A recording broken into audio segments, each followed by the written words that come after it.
நம்முடைய கர்த்தராகிய இயேசு கிறிஸ்து நாமத்தினால இந்த கூடியிருக்கிற சகோதர சகோதரிகளை வாழ்த்தி வரவேற்கிறேன். கர்த்தருடைய பரிசுத்த நாமம் மகிமைப்படுவதா. வாசிக்கலாம். மார்க்கு 12ஆம் அதிகாரம் 29 31 வசனங்கள் வாசிக்கலாம். இயேசு அவனுக்கு பிரதியுத்தரமாக, கற்பனைகளில் எல்லாம் பிரதான கற்பனை எதுவென்றால், இஸ்ரவேலே கேள், நம்முடைய தேவனாகிய கர்த்தர் ஒருவரே கர்த்தர்.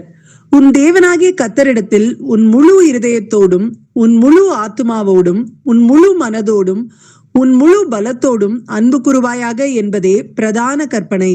இதற்கு ஒப்பாயிருக்கிற இரண்டாம் கற்பனை என்னவென்றால், உன்னிடத்தில் நீ அன்பு கூறுவது போல் பிறனிடத்திலும் அன்பு கூறுவாயாக என்பதே. இவைகளிலும் பெரிய கற்பனை வேறொன்றும் இல்லை என்றார். ஆமென். ஆமென்.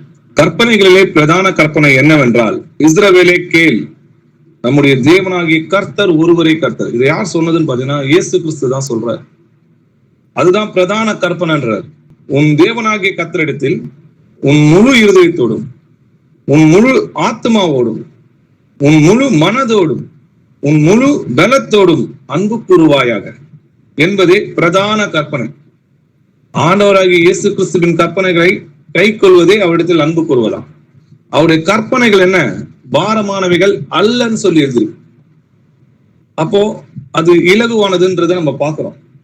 அதற்கு ஒப்பா இருக்கிற இன்னொரு கற்பனை என்னன்னு பாத்தீங்கன்னா, உன்னிடத்தில் நீ அன்பு கூறுவது போல பிறனிடத்திலும் அன்பு கூறுவாயாக என்பதே இவைகளின் பெரிய கற்பனை. இதுல என்ன பண்ணதுன்னு பாத்தீங்கன்னா, நியாயப்பிரமாணமும் தீர்க்க தரிசனமும் இதுல எல்லாமே அடங்கி இருக்கு. எல்லா கட்டளைகளும் இந்த 2 கட்டளைக்குள்ள அடங்கி இருக்குதுன்னு கர்த்தர் சொல்றார். அப்போ நம்ம பிரதான கற்பனை என்னன்னு கேட்டீங்கன்னா, இஸ்ரவேலே கேள், நம்முடைய தேவனாகிய கர்த்தர் ஒருவரே கர்த்தர்னா, இயேசு கிறிஸ்துவை தேவன் என்பதை விசுவாசிக்கணும். அவர் கர்த்தர் என்பதை முழு உள்ளத்தோடும், முழு மனதோடும், முழு ஆத்மாவோடும், முழு பலத்தோடும் என்ன பண்ணணும்? அன்பு கூறுவாயாகனா அவருடைய கற்பனைகளை நம்ம கை கொள்ளணும். அப்போ இயேசு கிறிஸ்துவை தேவன் என்பதை விசுவாசிக்கணும். இதே கற்பனைய யோவான் சொல்றாரு. என்ன சொல்றாருன்னு பாருங்க. 1 யோவான் 3ஆம் அதிகாரம் 23வது வசனம் வாசிக்கலாம். நாம் அவருடைய குமாரனாகிய இயேசு கிறிஸ்துவின் நாமத்தின் மேல் விசுவாசமாயிருந்து அவர் நமக்கு கட்டளையிட்டபடி ஒருவரில் ஒருவர் அன்பாயிருக்க வேண்டும் என்பதே அவருடைய கற்பனையாயிருக்கிறது. ஆமென். நாம் அவருடைய குமாரனாகிய இயேசு கிறிஸ்துவின் நாமத்தின் மேல் விசுவாசமாயிருந்து அவர் நமக்கு கட்டளையிட்டபடி ஒருவருக்கு ஒருவர் அன்பாயிருக்க வேண்டும் என்பதே அவருடைய கற்பனையா இருக்குது. நம்ம ஏற்கனவே படிச்சோம் பாத்தீங்களா, இஸ்ரவேலே கேள், நம்முடைய தேவனாகிய கர்த்தர் ஒருவரே கர்த்தர்ன்றத இவர் யோவான் எப்படி எழுதியிருக்கிறார்னா, இயேசு கிறிஸ்துவின் நாமத்தின் மேல் விசுவாசமாயிருக்கு. அப்ப இயேசு கிறிஸ்து தான் கர்த்தர் என்பது விசுவாசிக்கிறது தான் பிரதான கற்பனையும். அவரோட விசுவாசத்தில் பிறக்கிறது தான் அன்பு. அப்போ கர்த்தர் நமக்காக மனிதனாய் பிறந்தார் அப்படின்றத விசுவாசிக்கணும். பழைய ஏற்பாட்டுல யெகோவா தேவன் தான், புதிய ஏற்பாட்டுல இயேசு கிறிஸ்துவாய் வெளிப்பட்டார். அதற்கு ஒப்பா இருக்கிற இன்னொரு கற்பனை என்னன்னா, நீ எப்படி உன்னிடத்துல அன்பு கூறுகிறியோ, உனக்கு என்ன வேணும் நேசிக்கிறியோ, அதே போல உன்னை போல பிறரையும் நேசிக்கணும்னு ஆண்டவர் சொல்றார். இதுதான் வேத பிரமாணத்துல இருக்கிற மொத்த தொகையும் அதுல அடங்கி இருக்குன்றத நம்ம பார்க்கணும். அப்போ இயேசுவை கர்த்தர் என்பதை விசுவாசிக்கணும். ஒரே தேவன் தான் நமக்கு இருக்கிறாருன்றதை நம்ம விசுவாசிக்கணும். இஸ்ரவேலே கேள், நம்முடைய தேவனாகிய கர்த்தர் ஒருவரே கர்த்தர்ன்றது எழுதிருக்கு இல்லையா? நமக்கு 3 கர்த்தர்கள் இருக்க முடியுமானா இல்லைன்னு சொல்லிதான் வேதம் நமக்கு சொல்லுது. வாசிக்கலாம். 1 நாளாகமம் 17ஆம் அதிகாரம் 20வது வசனம். கர்த்தாவே, நாங்கள் எங்கள் காதுகளால் கேட்ட எல்லாவற்றின்படியும் தேவரீருக்கு நிகரானவர் இல்லை, உம்மை தவிர வேறே தேவனும் இல்லை. ஆமென். ஆமென். கர்த்தாவே, நாங்கள் எங்கள் காதுகள் கேட்ட எல்லாவற்றின்படியும் தேவரிற்கு நிகரானவர் இல்லை அப்படின்னு சொல்லி வேதத்தில் எழுதியிருக்கு. உம்மை தவிர வேறொரு தேவன் இல்லை. ஆனா இவங்க என்ன சொல்றாங்க? பிதா, குமாரன், பரிசுத்த ஆவியானவர் 3 பேரும் ஒன்றா இருக்கிறாங்க, ஒரே ஈக்குவலா இருக்கிறாங்க அப்படின்னு சொல்லி பொய்யான போதகத்தை என்ன பண்றாங்க? வஞ்சித்து கொண்டு இருக்கிறாங்க. வாசிக்கலாம். ஏசாயா 46ஆம் அதிகாரம் 9வது வசனம். முந்தி பூர்வ காலத்தில் நடந்தவைகளை நினையுங்கள். நானே தேவன், வேறொருவரும் இல்லை. நானே தேவன், எனக்கு சமானம் இல்லை. நானே தேவன், வேறொருவர் இல்லைன்னு சொல்லி இந்த வசனம் நமக்கு சொல்லுது. நானே தேவன், எனக்கு சமானம் இல்லைன்ற என்னோட மகிமையை நான் என்ன பண்ண மாட்டேன், வேற ஒருவருக்கும் கூடன்னு சொல்லி கர்த்தர் சொல்றார். அவரோட மகிமையை வேறொருக்கு என்ன பண்ண மாட்டாரு, விட்டு கொடுக்க மாட்டார். உபாகமம் 32ஆம் அதிகாரம் 39வது வசனம் வாசிக்கலாம். நானே அவர், என்னோடே வேறே தேவன் இல்லை என்பதை இப்பொழுது பாருங்கள். நான் கொல்லுகிறேன், நான் உயிர்ப்பிக்கிறேன், நான் காயப்படுத்துகிறேன், நான் சொஸ்தப்படுத்துகிறேன். என் கைக்கு தப்புவிப்பார் இல்லை. ஆமேன். ஆமென். நானே அவர். அதனால ஜீசஸ் சொல்றாரு, நானே அவர் என்று நீங்கள் விசுவாசியாவிட்டால் உங்கள் பாவங்களினாலே சாவீர்கள்.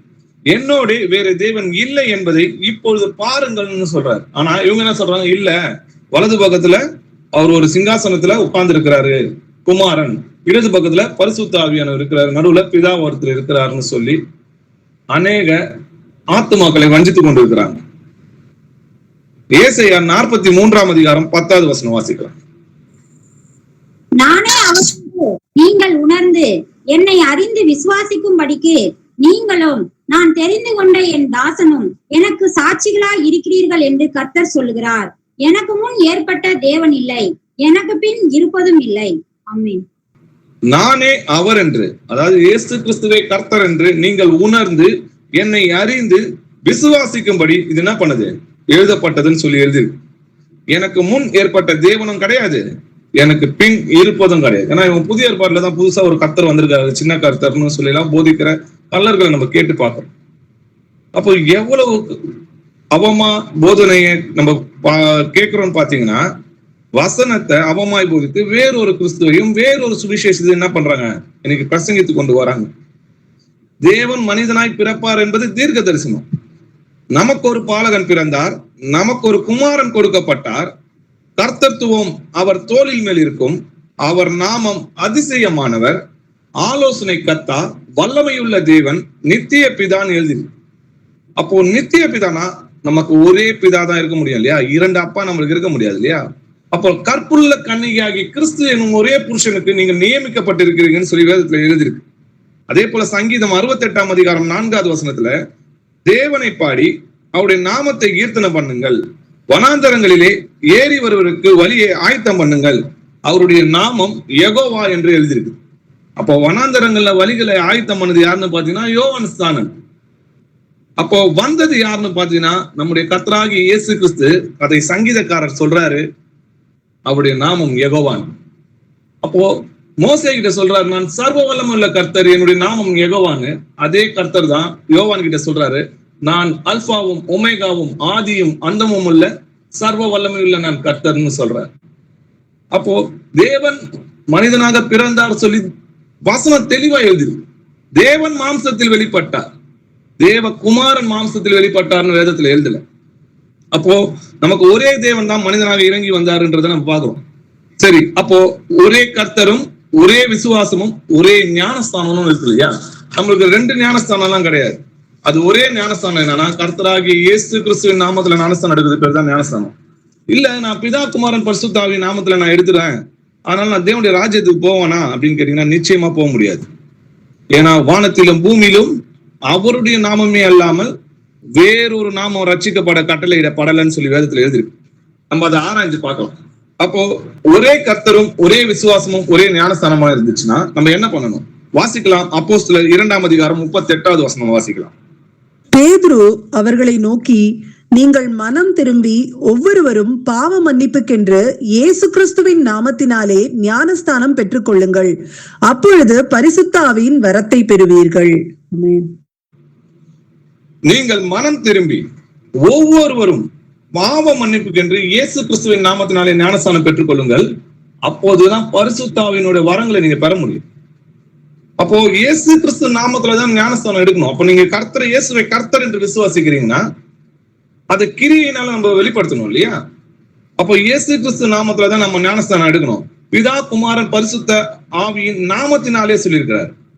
அப்போ நாமங்களினாலே சொல்ல, பிதான்றது நாமம் கிடையாது, குமாரன்றது நாமம் கிடையாது, பரிசுத்த ஆவின்றது நாமம் கிடையாது, முதலமைச்சர்ன்றது நாமம் கிடையாது. இப்போ ஒரு அரசாணையில பாத்தீங்கன்னா முதலமைச்சர்னு இருக்கும், அது மேல அவர் கையெழுத்து போட்டாதான் செல்லும். அவரோட பேர் எழுதணும், மு.க. ஸ்டாலின் பேர் எழுதினாதான் அந்த அரசாணை செல்லும். நீங்க உங்க பிள்ளைகளுக்கு சொத்தை எழுதி கொடுக்குறீங்கன்னா அதுல உங்க நாமத்தை எழுதினாதான் என்ன பண்ணும், அந்த பத்திரம் பதிவாகும். இல்லைன்னா அது என்ன பண்ணாது, செல்லாது. அப்போ நாமத்துலதான் வல்லமை உண்டுன்றதை நம்ம புரிஞ்சுக்கணும். நாம் பிதாவின் நாமத்தினாலே வந்திருந்தோம், நீங்க என்னை இன்னார் என்று அறியாதிருக்கிறீங்க, என்னை ஏற்றுக்கொள்ளவில்லைன்னு சொல்றாரு. அதே போல பரிசுத்த ஆவி யாரோட நாமத்துல வராருன்னு பாத்தீங்கன்னா, நான் என் நாமத்தினாலே பிதா அனுப்ப போகிற பரிசுத்த ஆவியானவர். அதனாலதான் இயேசு கிறிஸ்து உங்களுக்குள்ள இருக்கிறாரா அப்படின்னு சோதித்து பாருங்கன்றாரு. கிறிஸ்துவோட ஆவி இல்லாதவன் அவருடையவன் அல்ல. தேவன் தம்முடைய குமாரனுடைய ஆவியை உங்கள் இருதயங்களில் அனுப்பினார். கிறிஸ்து உங்களுக்குள் உருவாகும் அளவும் நான் கர்ப்ப வேதனை படுகிறேன். எங்க 2 இல்ல 3 பேர் கூடி ஜெபிக்கிறீர்களோ மத்தியில நான் வாசம் பண்ணுவேனாரு. இன்னைக்கு கர்த்தர் தான் நம்ம கூட இருக்கிறார், நமக்குள்ள வாசமா இருக்கிறார்ன்றதே தெரியாத மூடர்களா இருக்கிறாங்க. அப்போ தேவன் ஒருவர் என்பதை விசுவாசிச்சீங்கன்னா நீங்க ஜீசஸ் நேம்ல பேப்டிசம் எடுக்கணும். அது கட்டாயம். அந்த ஞானஸ்தானம் பெறாம ஒருவராகியும் தேவனுடைய ராஜ்யத்துக்கு போக முடியாது. அதற்கான வசனங்களை நம்ம ஆராய்ந்து பார்க்கலாம். அந்த நாமத்திற்கு தான் வல்லமை உண்டுன்றதை நம்ம பார்க்கலாம். தேவாலயத்துல யோவானும் பேதுருவும் பாத்தீங்கன்னா முழங்களோட குணமா இருக்கிறவரை சொஸ்தமாக்குறாங்க இல்லையா? அப்ப சொஸ்தமாகின பிறகு பரிசேயரும் சதிசேயரும் பிரதான ஆசாரியரும் அவங்க கிட்ட என்ன கேள்வி எழுப்புறாங்கன்றத கேட்டு பார்க்கலாம். வாசிக்கலாம். அப்போஸ்தலர் 4ஆம் அதிகாரம் 7வது வசனம். அவர்களை நடுவே நிறுத்தி, நீங்கள் எந்த வல்லமையினாலே எந்த நாமத்தினாலே இதை செய்தீர்கள் என்று கேட்டார்கள். ஆமேன். ஆமேன். அவங்க என்ன கேள்வி கேட்கிறாங்க பாருங்க. நீங்க எந்த வல்லமையினால எந்த நாமத்தினால இதை செஞ்சீங்க? இந்த அற்புதத்தை எந்த வல்லமையினால எந்த நாமத்தினால நீங்க செஞ்சீங்கன்னு கேட்கிறாங்க இல்லையா? அப்போ வல்லமை அந்த நாமத்துலதான் இருக்குன்றத நம்ம புரிஞ்சுக்கணும். அது யூதர்கள் நன்கு அறிந்ததுனாலதான் அப்போஸ்தலர்களை பார்த்து இந்த கேள்வி கேட்கிறாங்க இல்லையா? அதுக்கு அப்போஸ்தலர்களுடைய பதில் என்னன்றதை பார்க்கலாம். அப்போஸ்தலர் 4ஆம் அதிகாரம் 10ல இருந்து 12 வசனங்கள் வரைக்கும் வாசிக்கலாம். உங்களால் அறையப்பட்டவரும் தேவனால் மரித்தோரிலிருந்து எழுப்பப்பட்டவருமாய் இருக்கிற நசரேயனாகிய இயேசு கிறிஸ்துவின் நாமத்தினாலேயே இவன் உங்களுக்கு முன்பாக சொஸ்தமாய் நிற்கிறான் என்று உங்கள் எல்லாருக்கும் இஸ்ரவேல் ஜனங்கள் எல்லாருக்கும் தெரிந்திருக்க கடவது. வீடு கட்டுகிறவர்களாகிய உங்களால் அற்பமாய் எண்ணப்பட்ட அவரே மூளைக்கு தலைக்கல் ஆனவர். அவராலே அன்றி வேறொருவராலும் ரட்சிப்பு இல்லை. நாம் ரட்சிக்கப்படும்படிக்கு வானத்தின் கீழெங்கும் மனுஷர்களுக்குள்ளே அவருடைய நாமமே அல்லாமல் வேறொரு நாமம் கட்டளையிடப்படவும் இல்லை என்றான். நீங்க எந்த நாமத்தினால எந்த வல்லமையினால எழுந்து நிற்கிறான்னு நீங்க கேட்டீங்கன்னா, இது நசரனாகி இயேசு கிறிஸ்துவின் நாமத்தினாலே இவன் உங்களுக்கு முன்பாக சொஸ்தமாய் நிற்கிறான் என்று அறிந்திருக்குங்க. அப்போ எந்த நாமத்துல வல்லமை உண்டு? இயேசு கிறிஸ்து நாமத்துலன்னு சொல்லி அறிக்கை பண்றாங்க. அது மட்டும் கிடையாது, வீடு கட்டுறலாகிய உங்களால், அதாவது இஸ்ரவேல் ஜனங்களால் அற்பமாய் எண்ணப்பட்ட அவரால் தள்ளப்பட்ட அவரே மூளைக்கு தலைக்கல்லானவர். அவராலே அன்றி வேறு ஒருவரால் என்ன கிடையாது, ரட்சிப்பு இல்லை. சரி, நாம் ரட்சிக்கப்படும்படி வானத்தின் கீழெங்கும் மனுஷருக்குள்ளேயும் அவருடைய நாமமே அல்லாமல் வேறொரு நாமம் கட்டளையிடப்பட இல்லைன்னு சொல்லி வேதத்துல தெளிவா எழுதியிருக்கு. ஆண்டவருடைய வசனங்களை புரட்டுகிறதே அந்தி கிறிஸ்துவோட ஆவின்றதை நம்ம புரிஞ்சுக்கணும். அவருடைய கட்டளைகளுக்கு கீழ்ப்படுகிறதே அன்புனா, அவருடைய கட்டளைகளை தள்ளுகிறதும் அதற்கு எதிர்த்து பேசுறதும் அதுக்கு புறம்பாய் செயல்படுறதும் தான் அந்தி கிறிஸ்துவோட ஆவின்றதை நம்ம புரிஞ்சுக்கணும். அப்போ வசனம் தெளிவா சொல்லுது, அவருடைய நாமமே அல்லாமல் வேறொரு நாமம் நமக்கு கட்டளையிடப்படவில்லைன்னு சொல்லி எழுதிருக்கு. அப்ப எல்லா நாமத்திற்கும் மேல நாமம் இயேசு கிறிஸ்துவோட நாமன்றதை நம்ம புரிஞ்சுக்கணும்.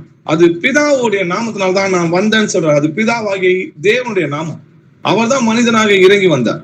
வாசிக்கலாம். பிலிப்பியர் 2ஆம் அதிகாரம் 10-11 வசனங்கள் வாசிக்கலாம். இயேசுவின் நாமத்தில் வானோர் பூதலத்தோர் பூமியின் கீழானவருடைய முழங்கால் யாவும் முடங்கும்படிக்கும் பிதாவாகிய தேவனுக்கு மகிமையாக இயேசு கிறிஸ்து கர்த்தர் என்று நாவுகள் யாவும் அறிக்கை பண்ணும் படிக்கும் எல்லா நாமத்திற்கும் மேலான நாமத்தை அவருக்கு தந்தருளினார். ஆமென். அப்போ இயேசுவின் நாமத்தில் வானோர் பூதலத்தோர் பூமியின் கீழானவருடைய முழங்கால் யாவும் என்ன பண்ணும், முடங்கும்படி. அப்போ கர்த்தர் ஒருவரையே தொழுது கொள்வாய் என்று எழுதியிருக்குதே. அந்த வசனத்தை நம்ம ஆராய்ந்து பார்க்கணும். அப்போ பிதாவாகிய தேவனுக்கு மகிமையாக இயேசு கிறிஸ்து என்னன்னு சொல்லணுமா, கர்த்தர் என்று. கர்த்தர் என்றால் தேவன் என்று நம்ம அறிக்கை பண்ணணும். அப்போ எல்லா நாமத்திற்கும் மேலான நாமத்தை அவருக்கு தந்தாருன்னா அவர் பிதாவின் நாமத்தினாலே வந்தாருன்னு அர்த்தம். அந்த நாமம் பிதாவுடைய நாமம். அப்போ அவர் தான் குமாரனாக நமக்காக இறங்கி வந்தாருன்றதை நம்ம புரிஞ்சுக்கணும். எபேசியர் 1ஆம் அதிகாரம் 20-21 வசனங்கள் வாசிக்கலாம். எல்லா துரைத்தனத்துக்கும் அதிகாரத்துக்கும் வல்லமைக்கும் கர்த்தத்துவத்துக்கும் இம்மையில் மாத்திரம் அல்ல மறுமையிலும் பேர் பெற்றிருக்கும் எல்லா நாமத்துக்கும் மேலாய் அவர் உயர்ந்திருக்கத்தக்கதாக அவரை உன்னதங்களில் தம்முடைய வலது பார்சத்தில் உட்காரும்படி செய்து. ஆமென். எல்லா துரைத்தனங்களுக்கும் அதிகாரங்களுக்கும் வல்லமைக்கும் கர்த்தத்துவத்துக்கும் இம்மையில் மாத்திரம் கிடையாது, மறுமையிலும் பேர் பெற்றிருக்கும் எல்லா நாமத்திற்கும் மேலாய் அவரை உயர்த்தினார். அப்போ அவருடைய உன்னதங்களில் தம்முடைய வலது வருஷத்தில் உட்காரும்படி செய்தார்னா, இப்போ கர்த்தர் எப்படி இருக்கிறாருன்னு பாத்தீங்கன்னா, ஜீசஸ் எப்படி இருக்காருன்னு பாத்தீங்கன்னா, பரலோகத்தில் கர்த்தரா இருக்கிற இயேசு கிறிஸ்துன்னு சொல்லி எழுதி. அப்போ அவர் தேவனா இருக்கிறார். வெளிப்படுத்தின விசேஷம் வாசிச்சீங்கன்னா அதுல ஒரே சிங்காசனம் தான் இருந்துச்சு, அதுல ஒருவர் தான் வீற்றிருந்தார்ன்றதை நம்ம பாக்குறோம். அவர் தான் சொல்றாரு, இருந்தவரும் இருக்கிறவரும் வருகிறவரும் ஆகிய சர்வ வல்லமுள்ள கர்த்தர் நான் அல்பாவும் ஒமேகாவும் ஆதியும் அந்தமுமா இருக்கிறேன்னு சொல்லி திருவுளம் பற்றுகிறார். அப்போ அவராலே என்று வேறு ஒருவராலும் ரட்சிப்பு கிடையாது. நம்ம ரட்சிக்கப்படும்படிக்கு வானத்தின் கீழெங்கும் மனுஷருக்குள்ளே அவருடைய நாமமே அல்லாமல் வேறொரு நாமம் நமக்கு கட்டளையிடப்படலைன்றதை புரிஞ்சுக்கணும். பேய்கள் எந்த நாமத்தினால ஓடுதுன்றதை பாருங்க. மார்க்கு 16ஆம் அதிகாரம் 17ஆவது வசனம் வாசிக்கலாம். விசுவாசிக்கிறவர்களால் நடக்கும் அடையாளங்கள் ஆவன, என் நாமத்தினாலே பிசாசுகளை துரத்துவார்கள், நவமான பாஷைகளை பேசுவார்கள். ஆமென். அப்போ என் நாமத்தினாலேன்னு சொல்றாரு. அப்போ இயேசு கிறிஸ்து நாமத்துலதான் என்ன பண்ணுவோம்? பிசாசுகள் ஓடுது, நவமான பாஷைகள் பேசுறோம். அப்போ அற்புதங்கள் எதனால நடக்குது? இயேசு கிறிஸ்துவாலதான் நடக்குதுன்றது, அந்த நாமத்துலதான் அற்புதங்கள் நடக்குதுன்றத பார்த்தோம். பேய்களும் அந்த நாமத்துலதான் ஓடுதுன்றத நம்ம பாக்குறோம். ஜெபமும் இயேசு கிறிஸ்து நாமத்துலதான் நம்ம செய்யறோம் இல்லையா? வாசிக்கலாம். யோவான் 14ஆம் அதிகாரம் 14ஆவது வசனம் வாசிக்கலாம். என் நாமத்தினாலே நீங்கள் எதை கேட்டாலும் அதை நான் செய்வேன். அப்போ அவரோட நாமத்துலதான் ஜெபங்கள் கேட்கப்படுகிறதுன்றதை நம்ம புரிஞ்சுக்கிறோம் இல்லையா? அப்போ எதை செய்தாலும் நம்ம என்ன பண்றோம்? எதை செய்தாலும் அதை கர்த்தராகிய இயேசு கிறிஸ்து நாமத்துலதான் நம்ம செஞ்சு தேவனை மகிமைப்படுத்துறோம். வாசிக்கலாம். கொலோசியர் 3ஆம் அதிகாரம் 17ஆவது வசனம். வார்த்தையினாலாவது கிரியையினாலாவது நீங்கள் எதை செய்தாலும் அதையெல்லாம் கர்த்தராகிய இயேசுவின் நாமத்தினாலே செய்து அவர் முன்னிலையாக பிதாவாகிய தேவனை ஸ்தோத்திரியுங்கள். ஆமென். அப்போ வார்த்தையிலாவது கிரியையிலாவது நீங்க பேசுறதுலயாவது செய்கையிலாவது நீங்கள் எதை செய்தாலும் என்ன பண்ணுங்க? அதையெல்லாம் கர்த்தராகிய இயேசு கிறிஸ்து நாமத்துல செஞ்சு தேவனை என்ன பண்ணுங்க? மகிமைப்படுத்துங்க. ஏன்னா அந்த நாமம் தேவனுடைய நாமம். இயேசு கிறிஸ்துவே நம்முடைய தேவன்றதை நம்ம புரிஞ்சுக்கிறது தான் முதலான பிரதான கற்பனை. லூக்கா 24ஆம் அதிகாரம் 47ஆவது வசனம் வாசிக்கலாம். அன்றையும் மனம் திரும்புதலும் பாவ மன்னிப்பும் எருசலேம் தொடங்கி சகல தேசத்தாருக்கும் அவருடைய நாமத்தினாலே பிரசங்கிக்கப்படவும் வேண்டியது. அப்போ மனம் திரும்புதலும் பாவ மன்னிப்பும் ஜெருசலேம் தொடங்கி சகல தேசத்தாருக்கும் யாரோட நாமத்துல பிரசங்கிக்கணுமா? இயேசு கிறிஸ்து நாமத்துலதான் நம்முடைய பாவங்கள் மன்னிக்கப்பட்டிருக்கு. அதனால்தான் நீங்கள் மனம் திரும்பி ஒவ்வொருவரும் பாவ மன்னிப்புக்கு என்று இயேசு கிறிஸ்துவ நாமத்துல ஞானஸ்தானம் பெற்றுக் கொள்ளுங்கள் சொல்லி எழுதியிருக்கு இல்லையா? வாசிக்கலாம். 1 கொரிந்தியர் 6ஆம் அதிகாரம் 11ஆவது வசனம் வாசிக்கலாம். உங்களில் சிலர் இப்படிப்பட்டவர்களாய் இருந்தீர்கள், ஆயினும் கர்த்தராகிய இயேசுவின் நாமத்தினாலும் நமது தேவனுடைய ஆவியினாலும் கழுவப்பட்டீர்கள், பரிசுத்தமாக்கப்பட்டீர்கள், நீதிமான்கள் ஆக்கப்பட்டீர்கள். ஆமென். உங்களில் சிலர் இப்படிப்பட்டவர்களா இருந்தீங்க. இதுக்கு முன்னாடி வசனம் நீங்க போய் பார்த்தீங்கன்னா, அநியாயக்காரர் தேவனுடைய ராஜ்யத்தை சுதந்திரிப்பது இல்லைன்னு சொல்லி எழுதியிருக்கோம். அப்போ விக்கிராராதனைக்காரரும் திருடரும் பொய்யாசக்காரரும் விபச்சாரக்காரருமா இருந்தோம். ஆனாலும் நம்ம மனம் திரும்பி என்ன பண்ணோம்? இயேசு கிறிஸ்து நாமத்தினால ஞானஸ்தானம் பெற்றோம் இல்லையா? அப்ப நீங்கள் ஒவ்வொரு மனம் திரும்பி பாவ மன்னிப்பு என்று இயேசு கிறிஸ்து நாமத்துல ஞானஸ்தானம் பெற்றோம், அதனாலதான் நம்மளுடைய பாவங்கள் மன்னிக்கப்பட்டுச்சு. எப்படின்னு பாருங்க. உங்களில் சிலர் இப்படிப்பட்டவர்களா இருந்தீங்கன்னா, அநியாயக்காரா இருந்தோம் நம்ம எல்லாருமே தான். ஆயினும் கர்த்தராகிய இயேசுவின் நாமத்தினாலும், யாரோட நாமத்தினாலும் நம்மளுடைய பாவங்கள் கழுவப்படுது? இயேசு கிறிஸ்துவின் நாமத்தினாலும் நமது தேவனுடைய ஆவியினாலும் கழுவப்பட்டீர்கள், பரிசுத்தமாக்கப்பட்டீர்கள், நீதிமானாக்கப்பட்டீர்கள். அப்ப பரிசுத்தமாக்கப்பட்டதும் நீதிமானப்பட்டதும் உங்களுடைய கிரியையினால் அல்ல, இது தேவனுடைய ஈவு. அப்போ ஞானஸ்தானத்துல நம்ம தண்ணீரை மூழ்கி எழும்போது கர்த்தருடைய நாமத்தினால நம்ம கழுவப்பட்டு வரும். அப்போ இயேசுவின் நாமத்தினாலும் தேவனுடைய ஆவியினாலும் நம்ம கழுவப்பட்டோம். அப்போஸ்தலர் 10ஆம் அதிகாரம் 43ஆவது வசனம் வாசிக்கலாம். அவரை விசுவாசிக்கிறவன் எவனோ அவன் அவருடைய நாமத்தினாலே பாவ மன்னிப்பை பெறுவான் என்று தீர்க்கதரிசிகள் எல்லாரும் அவரை குறித்தே சாட்சி கொடுக்கிறார்கள் என்றான். ஆமென். அவரை விசுவாசிக்கிறவன் எவனோ அவன் அவருடைய நாமத்தினாலே பாவ மன்னிப்பை பெறுவான். அப்ப பாவ மன்னிப்பு நமக்கு இயேசு கிறிஸ்து நாமத்தினாலதான் நமக்கு கிடைக்குது. அப்போ நம்ம ஞானஸ்தானன்றது நம்ம பாவத்துக்கு மறித்து நீதிக்கு பிழைத்திருக்கு. அப்போ அப்போ அவர் தான் ரத்தம் சிந்தினார், அவர் தான் மரித்தார், அவர் தான் உயிரோடு எழுந்தார். அப்போ அவருடைய நாமத்துலதான் நமக்கு மன்னிப்பும் மீட்பும் ரட்சிப்பும் உண்டாயிருக்குன்றத புரிஞ்சுக்கணும். சரி, வேற எந்த நாமத்திலாவது எடுத்தா நம்மளுக்கு நித்திய ஜீவன் உண்டான்னு கேட்டா கிடையாது. சரி, நான் பிதாகுமார் பரிசுத்த ஆவி நாமத்துல எடுத்துட்டேன், அதனால எனக்கு தெரியாம அப்ப எடுத்துட்டேன், நான் இப்ப மனம் திரும்பி உண்மையா இயேசு கிறிஸ்துவை அறிந்து நான் எடுத்துக்கலாமான்னு கேட்டா நிச்சயமா எடுக்கணும். ஏன்னா ஒரே ஞானஸ்தானம்ன்றது என்னன்னு பாத்தீங்கன்னா இயேசு கிறிஸ்துவின் நாமத்துல எடுக்கிறது பேர் தான் ஒரே ஞானஸ்தானம். மற்றபடி நீங்க எந்த பேரை சொல்லி நீங்க தண்ணியில மூழ்கி இருந்தாலும் அது பேரு வெறும் ஸ்தானம் தான், ஞானஸ்தானம் கிடையாது. வாசிக்கலாம். அப்போஸ்தலர் 19ஆம் அதிகாரம் 2-5 வசனங்கள் வரைக்கும் வாசிக்கலாம். நீங்கள் விசுவாசிகள் ஆனபோது பரிசுத்த ஆவியை பெற்றீர்களா என்று கேட்டான். அதற்கு அவர்கள், பரிசுத்த ஆவி உண்டென்பதை நாங்கள் கேள்விப்படவே இல்லை என்றார்கள். அப்பொழுது அவன், அப்படியானால் நீங்கள் எந்த ஞானஸ்தானம் பெற்றீர்கள் என்றான். அதற்கு அவர்கள், யோவான் கொடுத்த ஞானஸ்தானம் பெற்றோம் என்றார்கள். அப்பொழுது பவுல், யோவான் தனக்கு பின் வருகிறவராகிய கிறிஸ்து இயேசுவில் விசுவாசிகளா இருக்க வேண்டும் என்று ஜனங்களுக்கு சொல்லி மனம் திரும்புதலுக்கு ஏற்ற ஞானஸ்தானத்தை கொடுத்தானே என்றான். அதை கேட்ட பொழுது அவர்கள் கர்த்தராகிய இயேசுவின் நாமத்தினாலே ஞானஸ்நானம் பெற்றார்கள். நீங்கள் விசுவாசிகளான போது பரிசுத்த ஆவியை பெற்றீர்களான்னு கேட்கிறாங்க. பவுல் கேட்கறது கேள்வி பாத்தீங்களா? நீங்க பரிசுத்த ஆவியை பெற்றீங்களான்னு கேட்கிறாரு. எப்போ? நீங்கள் விசுவாசிகளான போது. அதற்கு அவர்கள் பரிசுத்த ஆவி உண்டு என்பதை நாங்கள் கேள்விப்படவே இல்லைன்னாரு. அப்போ அடுத்த கொஸ்டின் அவர் என்ன கேட்கிறாரு? அப்ப நீங்க எந்த நாமத்துல ஞானஸ்தானம் பெற்றீங்கன்னு கேட்கிறாரு. அதுக்கு அவங்க என்ன சொல்றாங்க? யோவான் கொடுத்த ஞானஸ்தானம் தான் நாங்க பெற்றோம். அப்பனா தனக்கு பின் வருகிறவராகி இயேசு கிறிஸ்துவின் நாமத்திலே விசுவாசிக்க வேண்டுமே அப்படின்னு அவர் சொல்லும் போது, அவங்க அதை கேட்ட போது அவர்கள் கர்த்தராகிய இயேசுவின் நாமத்தினால என்ன பண்ணாங்க? ஞானஸ்தானம் பெற்றாங்க. அப்போ இங்க 2 ஞானஸ்தானம் நடக்குதுன்றத பாக்குறோம். ஆனா முதலாவது அது ரட்சிப்புக்கான ஞானஸ்தானம் கிடையாது. ஆனா ரட்சிப்புக்கான ஞானஸ்தானம் அது இயேசு கிறிஸ்துவின் நாமத்தினால இருக்கிற ஞானஸ்தானம். அது ஒரே ஞானஸ்தானம். இயேசு கிறிஸ்துவின் நாமத்துல எடுக்கிற பேர் தான் ஒரே கர்த்தரும் ஒரே விசுவாசமும் ஒரே ஞானஸ்தானம்ன்றதை நம்ம புரிஞ்சுக்கணும். சில பேர் கேட்பாங்க, ஜீசஸ் நேம்ல ஞானஸ்தானம் எடுத்தோம் பரிசுத்த ஆவியை பெறாதவங்க இருந்தாங்கன்னு சொல்லி வேதத்துல எழுதி இருக்குது. அதையும் நம்ம ஆராய்ந்து பார்க்கலாம். அப்போஸ்தலர் 8ஆம் அதிகாரம் 15-17 வசனங்கள் வரைக்கும் வாசிக்கலாம். இவர்கள் வந்த பொழுது அவர்களில் ஒருவனும் பரிசுத்த ஆவியை பெறாமல் கர்த்தராகிய இயேசுவின் நாமத்தினாலே ஞானஸ்தானத்தை மாத்திரம் பெற்றிருந்தவர்களாக கண்டு அவர்கள் பரிசுத்த ஆவியை பெற்றுக்கொள்ளும்படி அவர்களுக்காக ஜெபம் பண்ணி அவர்கள் மேல் கைகளை வைத்தார்கள். அப்பொழுது அவர்கள் பரிசுத்த ஆவியை பெற்றார்கள். அவர்களில் ஒருவனும் பரிசுத்த ஆவியை பெறாமல் கர்த்தராகிய இயேசுவின் நாமத்தினாலே ஞானஸ்தானம் மாத்திரம் பெற்றிருக்கிறாங்க. அப்போ அவர்கள் பரிசுத்த ஆவியை பெற்றுக்கொள்ளும் போது அவங்க என்ன பண்றாங்க? தலைமையில கை வச்சு ஜெபம் பண்ணும்போது அவங்களுக்குள்ள பரிசுத்த ஆவியர் வந்து இறங்குறத நம்ம பாக்குறோம். அப்போ ஜீசஸ் நேம்ல ஞானஸ்தானம் எடுத்துக்கொள்ளுங்கள், அப்பொழுது பரிசுத்த ஆவியின் வரங்களை பெறுவீங்கன்னு எழுதி இருந்தது. நம்ம வாசிச்சோமே அப்போஸ்தலர் 2ஆம் அதிகாரம் 38வது வசனம். அப்ப இங்க என்ன நடக்குதுன்னு பாத்தீங்கன்னா, விசுவாசிச்சு ஞானஸ்தானம் எடுக்கிறவன் தான் ரட்சிக்கப்படுவான். நானும் ஜீசஸ் நேம்ல ஞானஸ்தானம் எடுத்து 10 வருஷம் முன்னாடி இருக்கும், 10-12 வருஷம் முன்னாடி இருக்கும். ஆனாலும் பரிசுத்த ஆவியை பெறாம தான் இருந்தோம்.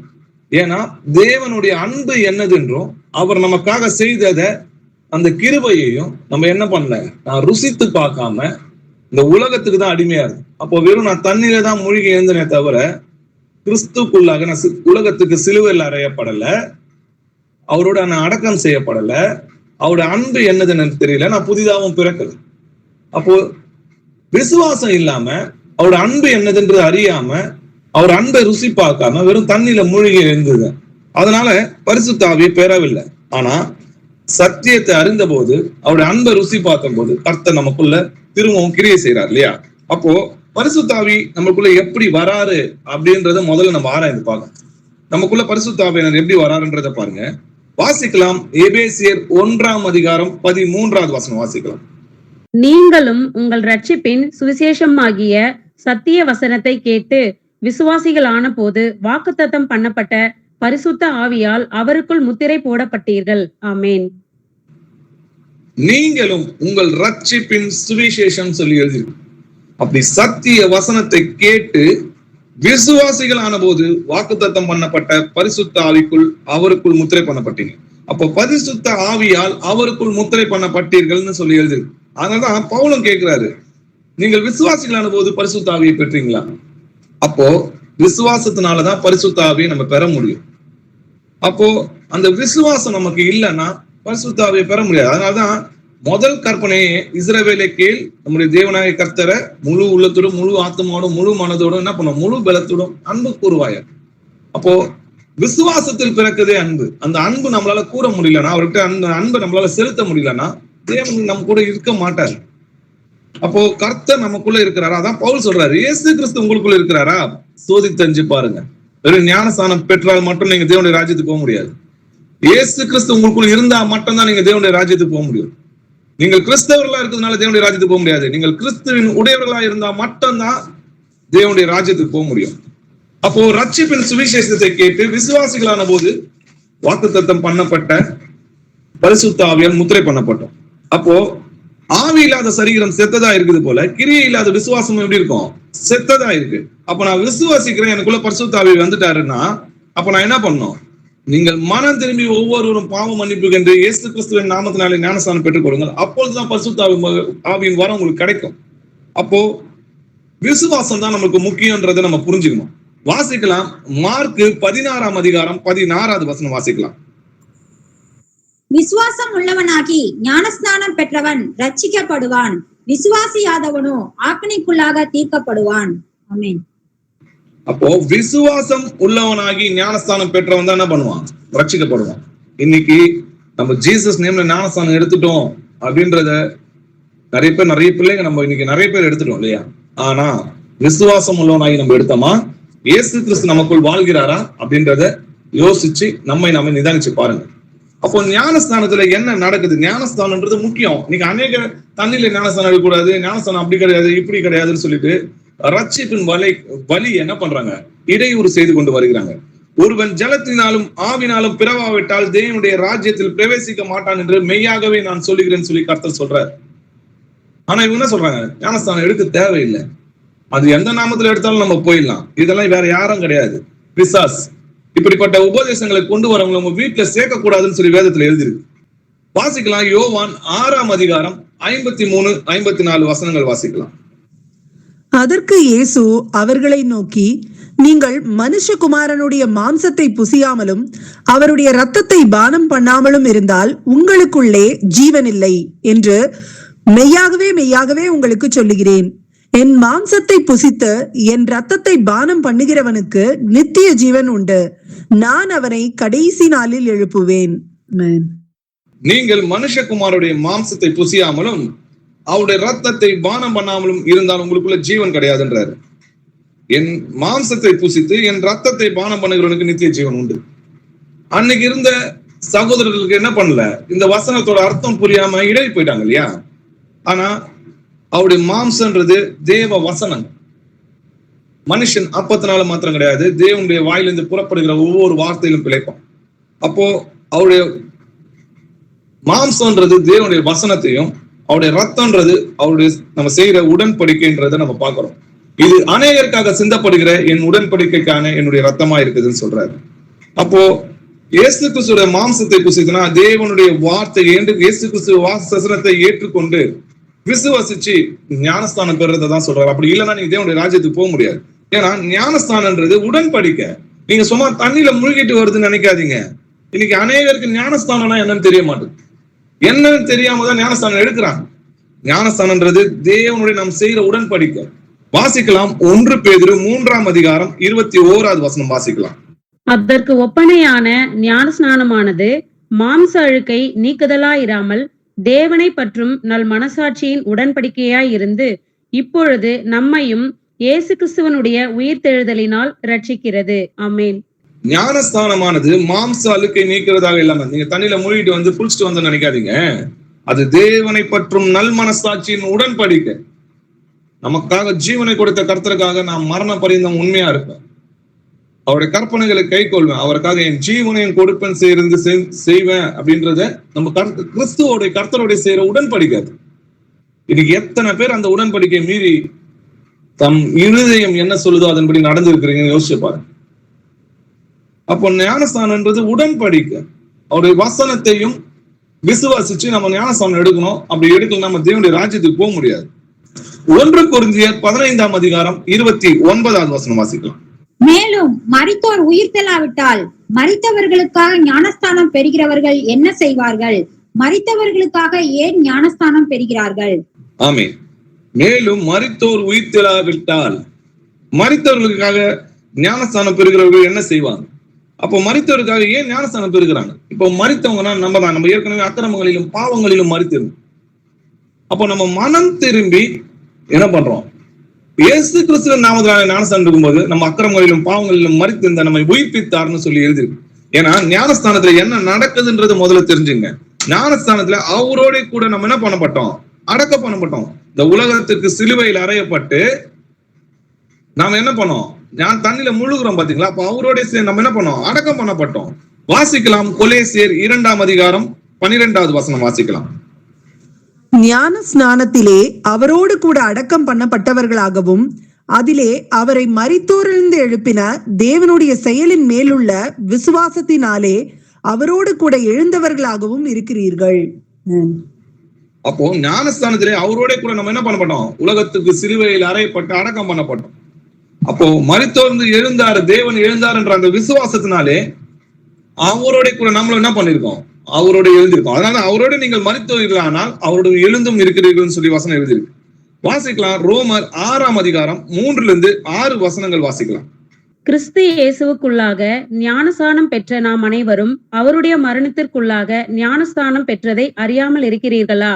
மேலும் பிதாவின் மகிமையினாலே கிறிஸ்து மரித்தோரிலிருந்து எழுப்பப்பட்டது போல நாமும் புதிதான ஜீவன் உள்ளவர்களாய் நடந்து கொள்ளும்படிக்கு அவருடைய மரணத்திற்குள்ளாக்கும் ஞானஸ்நானத்தினாலே கிறிஸ்துவுடனே கூட அடக்கம் பண்ணப்பட்டோம். ஆதலால் அவருடைய மரணத்தின் சாயலில் நாம் இணைக்கப்பட்டவர்களானால் அவர் உயிர்த்தெழுதலின் சாயலிலும் இணைக்கப்பட்டிருப்போம்.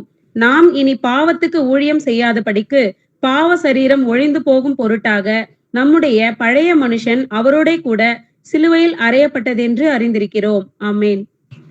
கிறிஸ்துக்குள்ளாக ஞானஸ்தானம் பெற்ற நம் அனைவரும் அவருடைய மரணத்திற்குள்ளாக ஞானஸ்தானம் பெற்றதை அறியாதிருக்கிறீர்களான்னு கேட்கிறாரு. அப்போ கிறிஸ்து எப்படி புதிய ஜீவன் உள்ளவராய் எழுந்தாரோ அதே போல நாமும் புதிய ஜீவன் உள்ளவராய் நடந்து கொள்ளும்படி அவருடைய மரணத்துக்குள்ளாக என்ன பண்ணோம்? ஞானஸ்தானத்திலே கிறிஸ்துவோட அடக்கம் பண்ணப்பட்டோம்னு சொல்லி எழுதியிருக்கு. அப்போ அவருடைய மரணத்தில் சாயல்ல நம்ம இணைக்கப்பட்டவரும் ஆனால் அப்போ அவருடைய உயிர்த்தெழுதல் சாயல்ல நம்ம என்ன பண்ணுவோம்? இணைக்கப்பட்டிருப்போம். கர்த்தராகிய இயேசு கிறிஸ்து வரும்போது அவரோட கூட நாமளும் என்ன பண்ணுவோம்? அவருக்கு எதிர்கொண்டு போவோம். அப்போ நாம் இனி பாவத்துக்கு ஊழியம் செய்யாதபடிக்கு, ஏன்னா இதுக்கு முன்னாடி எப்படி இருந்தோம்? பாவ சரீரத்துல பழைய மனுஷனா இருந்து அநியாயங்களும் அக்கிரமங்களும் செய்திருந்தோம் இல்லையா? ஆனாலும் இயேசு கிறிஸ்துவின் நாமத்தினாலும் தேவனுடைய ஆவினாலும் நம்ம கழுவப்படும். அப்போ நம்முடைய பழைய மனுஷன் அவருடைய கூட சிலுவையில் அறையப்பட்டான் என்று அறிந்திருக்கிறோமே. அப்போ இனிமேல் நம்ம பாவம் செய்யலாமானா செய்யக்கூடாது, செய்யவும் முடியாது. வாசிக்கலாம். எபேசியர் 4ஆம் அதிகாரம் 22-24 வசனங்கள் வாசிக்கலாம். அந்தபடி முந்தின நடக்கைக்குரிய மோசம் போக்கும் இச்சைகளாலே கெட்டு போகிற பழைய மனுஷரை நீங்கள் களைந்து போட்டு உங்கள் உள்ளத்திலே புதிதான ஆவியுள்ளவர்களாகி மெய்யான நீதியிலும் பரிசுத்தத்திலும் தேவனுடைய சாயலாக சிருஷ்டிக்கப்பட்ட புதிய மனுஷனை தரித்து கொள்ளுங்கள். ஆமென். அப்போ முந்தின நடக்கைக்குரிய மோசம் போக்கும் இச்சைகளாலே கெட்டு போன பழைய மனுஷன், நம்ம அநியாயக்காரனும் அக்கிரமக்காரனும் தான் இருந்தோம் இல்லையா? அப்போ அதை களைத்து போட்டுணும், ஏன்னா அவன் மறிச்சிட்டானே. அப்போ உங்க உள்ளத்தில் புதியதான ஆவி உள்ளவர்களாகினா தேவனோட ஆவி உங்களுக்குள்ள வாசமா இருக்கிறார். நீங்க தான் தேவனோட ஆலயமா இருக்கிறீங்க. அப்போ மெய்யான நீதியிலும் பரிசுத்தத்திலும் தேவனுடைய சாயலாக சிருஷ்டிக்கப்பட்ட புதிய மனுஷன் என்ன பண்றீங்க? தரித்து கொள்ளுங்க. அதனாலதான் புதிதாய் பிறவிட்ட நீ தேவனுடைய ராஜ்யத்துல என்ன பண்ண முடியாது? பிரவேசிக்க முடியாதுன்றதை நம்ம பாக்குறோம். அப்போ ஞானஸ்தானம்ன்றது அது உடன்படிக்கைன்றது நம்ம பாக்குறோம். அது அவருடைய உயிர்த்தெழுதலில் நம்ம ரட்சிக்கிறது. ஆனா இன்னைக்கு இருக்கிற கள்ளர்கள் கேட்பாங்க இல்லையா? இன்னைக்கு இருக்கிற கள்ள போதகர் என்ன எழுப்புறாங்கன்னா, அப்போ அப்போஸ்தலர்கள் ஞானஸ்தானம் எடுத்தாங்களா? அப்போஸ்தலர்கள் ஞானஸ்தானம் எடுத்தாங்க. அதற்கான வசனங்களை நம்ம ஆராய்ந்து பார்க்கலாம். யோவான் 1ஆம் அதிகாரம் 35-37 வசனங்கள் வரைக்கும் வாசிக்கலாம். மறுநாளிலே யோவானும் அவனுடைய சீஷரில் 2 பேரும் நிற்கும்போது இயேசு நடந்து போகிறதை அவன் கண்டு, இதோ தேவ ஆட்டுக்குட்டி என்றான். அவன் அப்படி சொன்னதை அவ்விரண்டு சீஷரும் கேட்டு இயேசுவுக்கு பின் சென்றார்கள். அப்போ யோவான் ஸ்தானம்ன்றது தெரியும் இல்லையா? அவன் மனம் திரும்புதல கேட்ட ஞானஸ்தானத்தை கொடுத்திருந்தாரு. கர்த்தருக்கு வழி ஆயுதம் பண்ணிட்டு இருந்தாரு. அவங்க 2 சீஷர்ல 2 பேரு நிற்கும் போது இயேசு நடந்து வரும்போது இதோ தேவ ஆட்டுக்குட்டின்னு சொன்னேன். அவங்க இந்த 2 சீஷர் என்ன பண்றாங்க? இயேசுக்கு பின் சென்றாங்க. அப்போ யோவானுடைய சீஷரா இந்த 2 சீஷர் என்ன பண்ணிருப்பாங்க? எல்லாருக்கும் ஞானஸ்தானம் கொடுக்கும்போது அவங்களோட சீஷருக்கு என்ன பண்ணிருப்பாரு? நிச்சயம் ஞானஸ்தானம் கொடுத்துதான் என்ன பண்ணிருப்பாரு? அவங்க சீஷரா சேர்த்திருப்பார் இல்லையா? அந்த 2 சீஷர் யாருன்னு பார்க்கலாமா? வாசிக்கலாம். யோவான் 1ஆம் அதிகாரம் 40வது வசனம் வாசிக்கலாம். யோவான் சொன்னதை கேட்டு அவருக்கு பின் சென்ற 2 பேரில் ஒருவன் சீமோன் பேதுருவின் சகோதரனாகிய அந்திரேயா என்பவன். ஆமென். ஆமென். அப்போ அவருக்கு பின் சென்ற 2 சீஷர்கள் யாருன்னு பாத்தீங்கன்னா, ஒருவன் சீமோன் பேதுரு, 2வது அவனுடைய சகோதரனாகிய அந்திரேயா. அப்போ இவங்க 2 பேர் தான் இயேசுவின் அப்போஸ்தலர்கள்ன்றதை நம்ம பாக்குறோம். அப்போ யோவானுக்கு சீஷரா இருந்திருக்கும் போது அவன் நிச்சயமா ஞானஸ்தானம் கொடுத்திருக்கணும் இல்லையா? சரி, நமக்கு 2-3 சாட்சி இருந்தாலே வேதத்துல போதும்னு சொல்லி எழுதியிருக்கு. அப்போ 2 அப்போஸ்தலர்கள் ஞானஸ்தானம் எடுத்ததை நம்ம பார்க்கலாம். வாசிக்கலாம். அப்போஸ்தலர் 9ஆம் அதிகாரம் 17 18 வசனங்கள் வரைக்கும் வாசிக்கலாம். அப்பொழுது அனனியா போய் வீட்டுக்குள் பிரவேசித்து அவன் மேல் கையை வைத்து, சகோதரனாகிய சவுலே, நீ வந்த வழியிலே உனக்கு தரிசனமான இயேசுவாகிய கர்த்தர் நீ பார்வையடையும்படிக்கும் பரிசுத்த ஆவியினால் நிரப்பப்படும்படிக்கும் என்னை அனுப்பினார் என்றான். உடனே அவன் கண்களில் இருந்து மீன் செதில்கள் போன்றவைகள் விழுந்தது. அவன் பார்வையடைந்து எழுந்திருந்து ஞானஸ்தானம் பெற்றான். ஆமென். ஆமென். இங்க பவுல் ஞானஸ்தானம் ஏற்றதுக்கான வசனத்தை நம்ம பார்த்தோம். அப்போ பவுல் அப்போஸ்தலரா? ஆமா, பவுல் அப்போஸ்தலர் தான். வாசிக்கலாம். ரோமர் 1ஆம் அதிகாரம் 1வது வசனம் வாசிக்கலாம். இயேசு கிறிஸ்துவின் ஊழியக்காரனும் அப்போஸ்தலன் ஆகும்படி அழைக்கப்பட்டவனும் தேவனுடைய சுவிசேஷத்திற்காக பிரித்தெடுக்கப்பட்டவனுமாகிய பவுல். ஆமென். அப்போஸ்தலன் ஆகும்படி அழைக்கப்பட்டவனும் தேவனுடைய சுவிசேஷத்திற்காக பிரித்தெடுக்கப்பட்டவனாகிய பவுல். கலாத்தியர் 2ஆம் அதிகாரம் 7வது வசனம் வாசிக்கலாம். அதுவும் அல்லாமல் விருத்த சேதனம் உள்ளவர்களுக்கு அப்போஸ்தலனாய் இருக்கும்படி பேதுருவை பலப்படுத்தினவர் புற ஜாதிகளுக்கு அப்போஸ்தலனாய் இருக்கும்படி என்னையும் பலப்படுத்தினபடியால். ஆமென். ஆமென். விருத்த சேதனம் உள்ளவருக்கு அப்போஸ்தலன் ஆகும்படி பேதுருவை பலப்படுத்தினவர் தான் புறஜாதிக்கு அப்போஸ்தலனா இருக்கும்படி என்னையும் பலப்படுத்தினார்னு சொல்லி தன்னை அப்போஸ்தலர் என்றதை வெளிப்படுத்துகிறத நம்ம பார்க்கிறோம். அப்போ பவுல் அப்போஸ்தலர், அவர் ஞானஸ்தானம் எடுத்திருக்காரு. சரி, இன்னொரு அப்போஸ்தலர் யார் ஞானஸ்தானம் எடுத்தா அப்படின்றத நம்ம பார்க்கலாம். லூக்கா 3ஆம் அதிகாரம் 21வது வசனம் வாசிக்கலாம். ஜனங்கள் எல்லாரும் ஞானஸ்நானம் பெற்ற போது இயேசுவும் ஞானஸ்நானம் பெற்று ஜெபம் பண்ணுகையில் வானம் திறக்கப்பட்டது. ஆமென். அப்போ இயேசு கிறிஸ்து ஞானஸ்நானம் பெற்றிருக்கிறார் இல்லையா? அப்ப அவர் அப்போஸ்தலரா அப்படின்னு கேட்டா, ஆமா, அவர் இஸ்ரவேல் ஜனங்களுக்கு அப்போஸ்தலர் தான். வாசிக்கலாம். எபிரேயர் 3ஆம் அதிகாரம் 1வது வசனம் வாசிக்கலாம். இப்படி இருக்க பரம அழைப்புக்கு பங்குள்ளவர்களாகிய பரிசுத்த சகோதரரே, நாம் அறிக்கை பண்ணுகிற அப்போஸ்தலரும் பிரதான ஆசாரியருமாயிருக்கிற கிறிஸ்து இயேசுவை கவனித்து பாருங்கள். ஆமென். அப்போ இயேசு கிறிஸ்து அப்போஸ்தலர்னு சொல்லி வேதத்துல எழுதிருக்கு. அப்போ அப்போஸ்தலரும் பிரதான ஆசாரியமா இருக்கிற இயேசு கிறிஸ்துவ கவனிச்சு பாருங்க, அவரும் ஞானஸ்தானம் பெற்றிருக்கிறார். அப்போ 2 சாட்சிகள் நமக்கு என்ன இருக்குது? அப்போஸ்தலர்கள் ஞானஸ்தானம் பெற்றாங்கன்னு சொல்லி வேதத்துல இருக்குது. பேதுரு பாத்தீங்கன்னா அந்த கால் கழுவுற அந்த சடங்கு இருக்கும்போது பாத்தீங்கன்னா, நீங்க என் காலை கழுவ கூடாதுன்னு சொல்லும் போது அப்போ ஜீசஸ் சொல்றாரு, முழுகினவன் கால் மட்டும் கழுவுனா போதும்ன்றாரு. அப்போ ஆண்டவர் முன்னாடி சொல்லுவாரு, நீ என் காலை கழுவ விடலன்னா உனக்கு எனக்கு பங்கு கிடையாதுன்னு. அப்போ என்ன சொல்றாரு, என் கால்களை மட்டும் இல்ல, என்னோட சரீரம் முழுத்து என்ன பண்ணுங்க, என் தலை முதல் கொண்டு நீங்க கழுவணுன்றாரு. அப்போ கர்த்தர் சொல்லுவாரு முழுகினவன். அப்ப முழுகினவன் சொல்லி யார சொல்றாரு? பேதுருவை பார்த்து சொல்றாரு. அப்போ ஞானஸ்தானம் எடுத்தவங்களை பார்த்தா முழுகினவன் சொல்றாரு. நீ என்ன பண்ணலாம், காலை மட்டும் கழுவுனா போதும்ன்றது. அப்போ இவங்க எல்லாருமே ஞானஸ்தானம் பெற்றவங்க தான். சரி, யோவான் ஞானஸ்தானம் பெறுவதற்கு இயேசு கலிலேயா விட்டு யோர்தானுக்கு வரும்போது, அப்போ யோவான் என்ன பண்றாங்க, தடை செய்யறாங்க இல்லையா? அப்போ இயேசுபா ஞானஸ்தானம் இருக்கும்போது யோவான் என்ன பண்றாரு, தடை செய்யறாரு. அப்போ கர்த்தர் சொல்ற வசனத்தை பாருங்களேன். வாசிக்கலாம். மத்தேயு 3ஆம் அதிகாரம் 13 15 வசனங்கள் வரைக்கும் வாசிக்கலாம். அப்பொழுது யோவானால் ஞானஸ்தானம் பெறுவதற்கு இயேசு கலிலேயாவை விட்டு யோர்தானுக்கு அருகே அவனிடத்தில் வந்தார். யோவான் அவருக்கு தடை செய்து, நான் உம்மாலே ஞானஸ்தானம் பெற வேண்டியதா இருக்க நீர் என்னிடத்தில் வரலாமா என்றான். இயேசு அவனுக்கு பிரதியுத்தரமாக, இப்பொழுது இடங்கொடு, இப்படி எல்லா நீதியையும் நிறைவேற்றுவது நமக்கு ஏற்றதா இருக்கிறது என்றார். அப்பொழுது அவருக்கு இடம் கொடுத்தான். ஆமென். அப்போ ஞானஸ்தானம் எடுக்கும்போது யோவான் தடை பண்றாருல இயேசு கிறிஸ்துவ. அப்போ நான் உம்மாலே ஞானஸ்தானம் எடுக்க வேண்டியதா இருக்க, நீங்க என்கிட்ட எடுத்துக்கலாமா அப்படின்னு அவர் கேட்கும்போது இப்பொழுது இடம் கொடு, இப்படி எல்லா நீதியும் நிறைவேற்றுவது நமக்கு ஏற்றதா இருக்கு. அப்போ ஞானஸ்தானம் எடுக்கிறது என்ன பண்றோம்? கர்த்தருடைய நீதியை நிறைவேற்றுகிறோம். அப்போ தங்களுக்கு கேடு உண்டாக்கத்தக்கதாக சில பேர் நாங்க பரிசெய்யாரு ஞானஸ்தானம் பெறாமல் இருந்தாங்கன்னு சொல்லி எழுதியிருக்கு. இன்னைக்கு அநேகர் அப்படிதான் இருக்கிறாங்க. தங்களுக்கு கேடு உண்டாக்கத்தக்கதான் அவருடைய நாமத்தை மறுதளிச்சுட்டு பின்வாங்கி போறாங்க இல்லையா? அப்போ சீஷன் தன் குருவுக்கு மேற்பட்டவன் அல்ல, தேடினவன் எவனும் தன் குருவை போல இருப்பான். அப்போ கர்த்தராகிய இயேசு கிறிஸ்து ஞானஸ்தானம் பெற்றாருன்னா அப்போ சீஷர்களும் எப்படி இருப்பாங்க? அவரை போல இருப்பாங்கன்னு வசனம் எழுதிருக்கு. நமக்கு இத்தனை சாட்சி இருக்கு. சரி, கள்ளன் ஞானஸ்தானம் எடுத்தானா அப்படின்னு கேட்பாங்க இல்லையா? அங்க என்ன நடக்குதுன்றதை பார்க்கலாம். வாசிக்கலாம். லூக்கா 23ஆம் அதிகாரம் 39 இருந்து 43 வசனங்கள் வரைக்கும் வாசிக்கலாம். அன்றியும் சிலுவையில் அறையப்பட்டிருந்த குற்றவாளிகளில் ஒருவன், நீ கிறிஸ்துவானால் உன்னையும் எங்களையும் ரட்சித்துக்கொள் என்று அவரை இகழ்ந்தான். மற்றவன் அவனை நோக்கி, நீ இந்த ஆக்கினைக்கு உட்பட்டவனாய் இருந்தும் தேவனுக்கு பயப்படுகிறது இல்லையா? நாமோ நியாயப்படி தண்டிக்கப்படுகிறோம், நாம் நடப்பித்தவர்களுக்கு தக்க பலனை அடைகிறோம், இவரோ தகாதொன்றையும் நடப்பிக்கவில்லையே என்று அவனை கடிந்து கொண்டு இயேசுவை நோக்கி, ஆண்டவரே, நீர் உம்முடைய ராஜ்யத்தில் வரும்போது அடியேனை நினைத்தருளும் என்றான். இயேசு அவனை நோக்கி, இன்றைக்கு நீ என்னுடனே கூட பரதீசியில் இருப்பாய் என்று மெய்யாகவே உனக்கு சொல்லுகிறேன் என்றார். ஆமென். அப்போ சிலுவையில அறையும் போது கர்த்தருடைய 2 கல்லன்களையும் வலது பக்கத்துலயும் இடது பக்கத்துலயும் அறையிறாங்க. அப்போ மற்றவன் என்ன பண்றான் பாத்தீங்கன்னா, ஆண்டவரை பரியாசம் பண்ணும்போது மற்றவன் என்ன சொல்றான்? நீ இந்த ஆக்கினைக்கு உட்பட்டு இருந்தும் தேவனுக்கு பயப்படுகிறது இல்லையா? அப்போ தேவனுக்கு பயப்படுகிறான்னா அவங்க நிச்சயமா யூதர்களா இருக்கிறாங்கன்றத நம்ம புரிஞ்சுக்கணும். நாமும் நியாயப்படி தண்டிக்கப்படுகிறோம். அப்ப என்ன சொல்றாரு? நான் தப்பு செஞ்சேன், அதுக்கான தண்டனை கர்த்தர் நீதிபரர்னு சொல்லி அறிக்கை பண்றேன். இது நாயன் ஒத்துக்கிறாரு. நாமும் நடப்பித்தவைகளுக்கு தக்கதான பலனை அடைகிறோம்.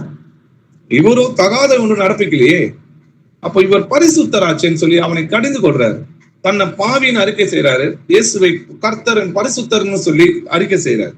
அப்போ மரிக்க போற ஒரு மனிதனை பார்த்து, 2 நிமிஷத்துல மரிக்க போற ஒரு மனுஷனை பார்த்து இயேசுவை நோக்கி, ஆண்டவரே, நீ உம்முடைய ராஜ்யத்தில் வரும்போது அடியேனை நினைத்தருளும் அப்படின்னு அந்த கல்லன் சொல்றது விசுவாசம்ன்றது சாதாரண விசுவாசம் இல்லைன்றத அவன் முழு உள்ளத்தோட முழு மனதோடும் அவரை கர்த்தர் என்பதை விசுவாசிக்கிறான், கிறிஸ்து என்பதை விசுவாசிக்கிறான்.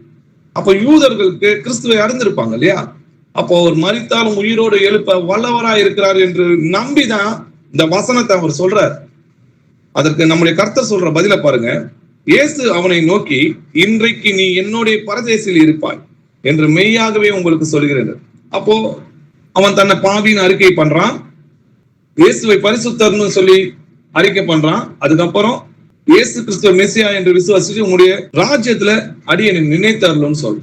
அப்போ அவருடைய ராஜ்யத்துல திரும்பவும் வருவார், மரித்தாலும் உயிரோடு எழுந்து வருவார் என்றத விசுவாசி. அப்ப கேட்பாங்க, அந்த டைம்ல ஏன் ஞானஸ்தானம் எடுக்கலையே? அந்த நேரம் அவருக்கு இறங்கி போய் ஞானஸ்தானம் எடுக்கிறதுக்கு நேரம் இருந்துச்சா? யோசிச்சு பாருங்க. நேரம் இருந்திருந்தா கர்த்தர் நிச்சயமா அவன் ஞானஸ்தானம் எடுக்க சொல்லிப்பா, அவன் எடுத்திருப்பான். ஆனா அங்க அந்த கால நேரம்லாம் அங்க இல்ல. அவர் யதார்த்தமாய் நியாயம் தீர்க்கிறார். வாசிக்கலாம். 1 சாமுவேல் 2ஆம் அதிகாரம் 3வது வசனம். இனி மேட்டிமையான பேச்சை பேசாதிருங்கள், அகந்தையான பேச்சு உங்கள் வாயிலிருந்து புறப்பட வேண்டாம். கர்த்தர் ஞானமுள்ள தேவன், அவர் செய்கைகள் யதார்த்தம் அல்லவோ? அப்போ கர்த்தர் ஞானமுள்ள தேவன், அவர் செய்கைகள் யதார்த்தம் அல்லவோ? அப்போ அந்த டைம்ல போய் இறங்கி எடுக்க முடியாது அப்படின்றத அவர் நன்கு அறிந்திருக்கிறார். அவர் எப்படி நம்மளை நியாயம் தீர்ப்பார்ன்றத பாருங்க. சங்கீதம் 75ஆம் அதிகாரம் 2வது வசனம் வாசிக்கலாம். நியமிக்கப்பட்ட காலத்திலே யதார்த்தமாய் நியாயம் தீர்ப்பேன். ஆமென். நியமிக்கப்பட்ட காலத்திலே எப்படி நியாயம் தீர்ப்பு இருக்குமா? யதார்த்தமாய் நியாயம் தீர்ப்பு. அவரோட நியாய தீர்ப்பு யதார்த்தமானது. அந்த சூழ்நிலை எப்படிப்பட்டதுன்றதை அறிந்து என்ன பண்றாரு? நியாயம் தீர்க்கிறாருன்றதை நம்ம பார்க்கிறோம். ஏசாயா 11ஆம் அதிகாரம் 4வது வசனம் வாசிக்கலாம். நீதியின்படி ஏழைகளை நியாயம் விசாரித்து யதார்த்தத்தின்படி பூமியில் உள்ள சிறுமையானவர்களுக்கு தீர்ப்பு செய்து பூமியை தமது வாக்கின் கோலால் அடித்து தமது வாயின் சுவாசத்தால் துன்மார்க்கரை சங்கரிப்பார். நீதியின்படி அவரோட நியாயத்திற்கு எப்படி இருக்குமா? நீதியின்படி ஏழையை நியாயம் விசாரித்து யதார்த்தத்தின்படி பூமியின் சிறுமையானவர்களுக்கு தீர்ப்பு செய்வார். அப்போ ஒரு நியாயத்திற்கு யதார்த்தமா இருக்கும்ன்றத நம்ம புரிஞ்சுக்கணும். அதே யதார்த்தமா தான் என்ன பண்ணாரு? அந்த கல்லனை ரட்சித்தாருன்றத நம்ம பார்க்கிறோம். யோவான் போஜனம் பண்ணாதவனாய் வந்தான். அதுக்கு அவங்க என்ன சொன்னாங்க? யூதர்கள், அவன் பிசாசு பிடித்திருக்கிறவன்னு சொன்னாங்க. மனுஷகுமாரன் ஜீசஸ் எப்படி வந்தாரு? போஜனம் பண்ணுகிறாராய் வந்தாரு. அதற்கு அவங்க என்ன சொன்னாங்க? போஜன பிரியனும் மதுபான பிரியனுமா இருக்கிறாங்க, ஆயக்காரனுக்கு சிநேகிதனாங்க. ஆனாலும் ஞானமானது அதன் பிள்ளைகளால் நீதி உள்ளது என்று ஒப்புக்கொள்ளப்படும். அவங்க குறை சொல்லி இருக்கிறாங்க, வசனத்தை குறை சொல்லிட்டு அந்த விசுவாசிக்க இருதயம் இல்லாம என்ன பண்றாங்க? வசனத்தை புறம் கூறி சொல்லிட்டு இருக்காங்க. ஆனா ஞானமானது தன் பிள்ளைகளால் அது நீதி உள்ளது என்று என்ன பண்ணும்? ஏற்றுக்கொள்ளப்படும், ஒப்புக்கொள்ளப்படும். தெசலோனிக்கல்ல பாத்தீங்கன்னா 2 தெசலோனிக்கல்ல பாத்தீங்கன்னா சத்தியத்தின் மீது இருக்கிற அன்பை அவர்கள் அங்கீகரியாமல் போனதனால் பொய்யை விசுவாசிக்கத்தக்கதாக தேவன் கொடிய வஞ்சகத்தை அவர்களுக்குள் அனுப்பினார்னு சொல்லி எழுதி. அப்ப இவ்வளவு சத்தியமான வசனங்கள் இருந்தும் இவங்க என்ன பண்ண மாட்டாங்க? கீழ்ப்படிய மாட்டாங்க. அதே போல நம்ம ஏற்கனவே தான் பிரதான கற்பனை தான் ஆண்டோடைய ஃபர்ஸ்ட் கற்பனைன்றதை நம்ம பார்க்கிறோம். 2வது கற்பனை என்னன்னு பாத்தீங்கன்னா, இதற்கு ஒப்பா இருக்கிற 2ஆம் கற்பனை என்னவென்றால், உன்னிடத்தில் நீ அன்பு கூறுவது போல பிறரிடத்தில் அன்பு கூறுவாயாக என்பதே சொல்லி எழுதியிருக்கு இல்லையா? இவைகளிலும் பெரிதான வேறொரு கற்பனை இல்லைன்னு சொல்லி நம்ம கர்த்தர் சொல்றாரு. அப்போ நம்ம மற்றவங்க இடத்துல என்ன பண்ணணும்? அன்பு கூறணும் இல்லையா? வாசிக்கலாம். மத்தேயு 5ஆம் அதிகாரம் 44வது வசனம் வாசிக்கலாம். நான் உங்களுக்கு சொல்லுகிறேன், உங்கள் சத்துருக்களை சிநேகியுங்கள், உங்களை சபிக்கிறவர்களை ஆசீர்வதியுங்கள், உங்களை பகைக்கிறவர்களுக்கு நன்மை செய்யுங்கள், உங்களை நிந்திக்கிறவர்களுக்காகவும் உங்களை துன்பப்படுத்துகிறவர்களுக்காகவும் ஜெபம் பண்ணுங்கள். ஆமே. நான் உங்களுக்கு சொல்லுகிறேன், உங்கள் சத்துருக்களை சிநேகியுங்கள். இதுதான் உண்மையான அன்பு. நீங்க உங்களை அன்பு செலுத்துறவங்களுக்கே பதிலுக்கு நீங்க அன்பு காட்டினீங்கன்னா அது மாம்ச அன்பு இல்லையா? உங்கள் சத்துருக்களை சிநேகியுங்கள், உங்களை சபிக்கிறவர்களை என்ன பண்ணுங்க? ஆசீர்வதிங்கள், உங்களை பகைக்கிறவர்களுக்கு என்ன பண்ணுங்க? நன்மை செய்யுங்கள், உங்களை நிந்திக்கிறவர்களுக்காகவும் உங்களை துன்பப்படுத்துறதுக்காக என்ன பண்ணுங்க? நீங்க ஜெபம் பண்ணுங்க. இதுதான் உண்மையான அன்பு. அவங்க நித்திய ஜீவனுக்கு வரணுன்றதுக்காக தான் நம்ம பிரயாசப்படுறோம் பாத்தீங்களா? அதுதான் உண்மையான அன்பு. 1 தெசலோனிக்கேயர் 5ஆம் அதிகாரம் 15வது வசனம் வாசிக்கலாம். ஒருவனும் மற்றொருவன் செய்யும் தீமைக்கு தீமை செய்யாதபடி பாருங்கள். உங்களுக்குள்ளும் மற்ற யாவருக்குள்ளும் எப்பொழுதும் நன்மை செய்ய நாடுங்கள். ஆமென்.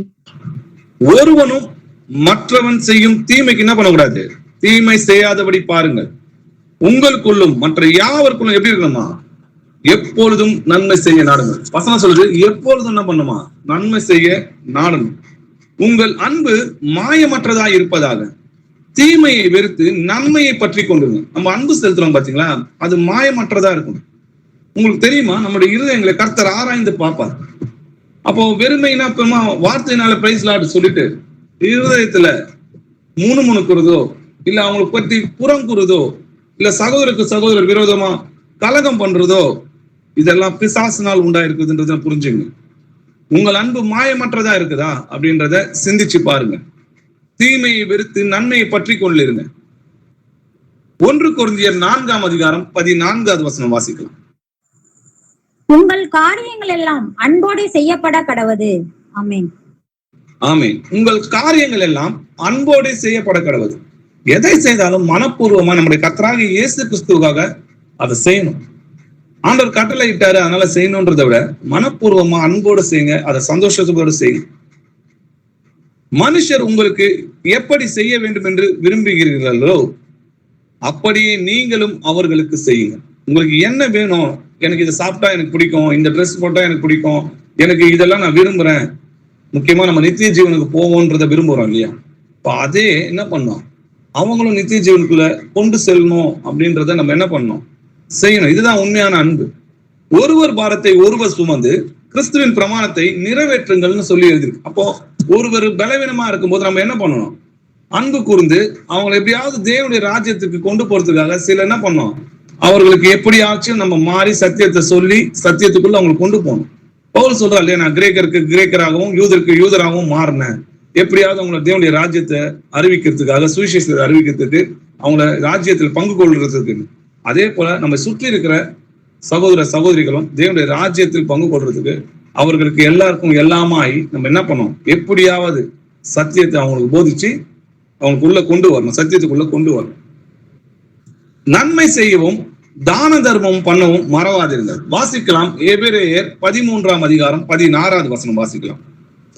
அன்றியும் நன்மை செய்யவும் தான தர்மம் பண்ணவும் மறவாதிருங்கள், இப்படிப்பட்ட பலிகளின் மேல் தேவன் பிரியமாயிருக்கிறார். நன்மை செய்யவும் தான தர்மம் பண்ணவும் மறவாதிருங்க. ஏன்னா இப்படிப்பட்ட பலிகள் மேல் தேவன் பிரியமா இருக்கிறார்னு சொல்லி எழுதி, கர்த்தருக்கு பிரியம் என்னதென்று சோதித்தறிந்து பாருங்கள் வசனம் எழுதியிருக்கு இல்லையா?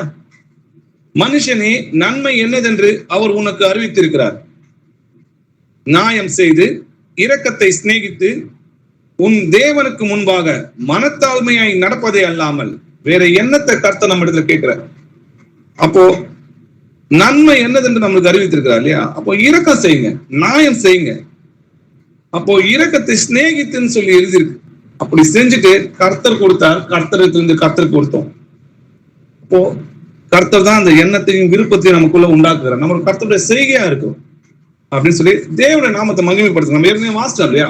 எதை செய்தாலும், நாவினாலும் சரி கிரியையினாலும், நம்ம எதை செய்தாலும் அதை கர்த்தராக இயேசு கிறிஸ்து நாமத்தினால அவர் தேவனை மகிமைப்படுத்துங்கன்னு சொல்லி எழுதியிருக்கு. வாசிக்கலாம். யாக்கோப்பு 1:27 வசனம் வாசிக்கலாம். திக்கற்ற பிள்ளைகளும் விதவைகளும் படுகிற உபதிரவத்திலே அவர்களை விசாரிக்கிறதும் உலகத்தால் கரைபடாதபடிக்கு தன்னை காத்து கொள்ளுகிறதுமே பிதாவாகிய தேவனுக்கு முன்பாக மாசில்லாத சுத்தமான பக்தியாய் இருக்கிறது. ஆமேன். திக்கற்ற பிள்ளைகளும் விதவைகளும் படுகிற உபத்திரத்திலே அவர்களை விசாரிக்கணும்னு சொல்லி ஆண்டவர் சொல்றார். உலகத்தால் கரைபடாதபடிக்கு தன்னை காத்து கொள்கிறதுமே பிதாவாகிய தேவனுக்கு முன்பாக எப்படி இருக்கிறது? மாசில்லாத சுத்தமான பக்தியா இருக்கு. என்னை நோக்கி கர்த்தாவே கர்த்தாவேன்னு சொல்லி கூப்பிடுறவங்க தேவனுடைய ராஜ்யத்துக்கு போக முடியாது. கர்த்தருடைய சித்தத்தின்படி செய்கிறவன் தான் தேவனுடைய ராஜ்யத்துக்கு போக முடியும். அதனாலதான் ஆண்டவர் சொல்றார், நான் உங்களுக்கு சொல்லுகிறேன், நீங்கள் மாளும் போது உங்களை நித்தியமான வீடுகளில் ஏற்றுக்கொள்வார் உண்டாகும்படி அநீதியான உலகப் பொருட்களால் உங்களுக்கு சிநேகிதர்களை சம்பாதிங்க. அப்போ இந்த அநீதியான உலகப் பொருட்கள்னு சொல்லி எழுதியிருக்கு, அழியக்கூடிய உலக பொருட்கள். அப்படிப்பட்ட அநீதியான உலகப் பொருட்களை கொண்டு நீங்க என்ன பண்ணுங்க? அழியாததை சம்பாதிங்கன்னு சொல்லி கர்த்தர் சொல்றார்.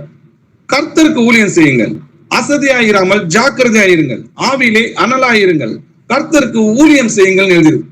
அப்போ நமக்கு கிடைச்ச அந்த ரட்சிப்பு, நமக்கு கிடைச்ச அந்த சந்தோஷம் மற்றவர்களுக்கும் கிடைக்கணும். நமக்குள் பரிசுத்த ஆவி இருக்கும்போது எவ்வளவு சந்தோஷத்தை நம்ம அனுபவிக்கிறோம். அவரோட சத்தத்தை நம்ம கேட்கிறோம் இல்லையா? காதுள்ளவன் எவனோ அவன் கேட்க கடவன் சொல்லி எழுதிருக்கு. கர்த்தர் நமக்கு சகலத்தையும் போதிக்கிறார் இல்லையா?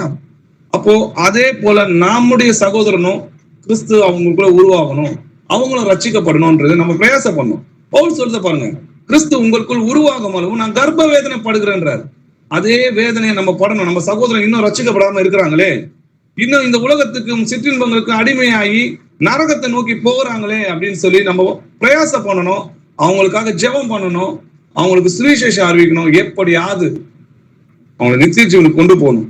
அதனால மனுஷருக்கு பிரியமா நம்ம ஊழியம் செய்யக்கூடாது, கர்த்தருக்கு பிரியமாய் தான் நம்ம ஊழியம் செய்யணும். வாசிக்கலாம். எபேசியர் 6:6 வசனம் வாசிக்கலாம். மனுஷருக்கு பிரியமா இருக்க விரும்புகிறவர்களாக பார்வைக்கு ஊழியம் செய்யாமல் கிறிஸ்துவின் ஊழியக்காரராக மனப்பூர்வமாய் தேவனுடைய சித்தத்தின்படி செய்யுங்கள். ஆமென். அப்போ மனுஷங்க பாக்குறாங்கன்னு அவங்களுக்கு முன்னாடி நம்ம ஊழியம் செய்யாம கிறிஸ்து நம்ம இருதயத்தை ஆராய்ந்து பார்க்கிறாருன்னு சொல்லி மனப்பூர்வமாய் தேவனுடைய சித்தத்தின்படி செய்யணும். உலகத்திலும் உலகத்தில் இருக்கிறவர்களிலும் அன்பு கூறாதிருங்க. ஒருவன் உலகத்தில் அன்பு கூர்ந்தால் அவனிடத்தில் பிதாவின் அன்பு இல்லைன்னு சொல்லி எழுதியிருக்கு.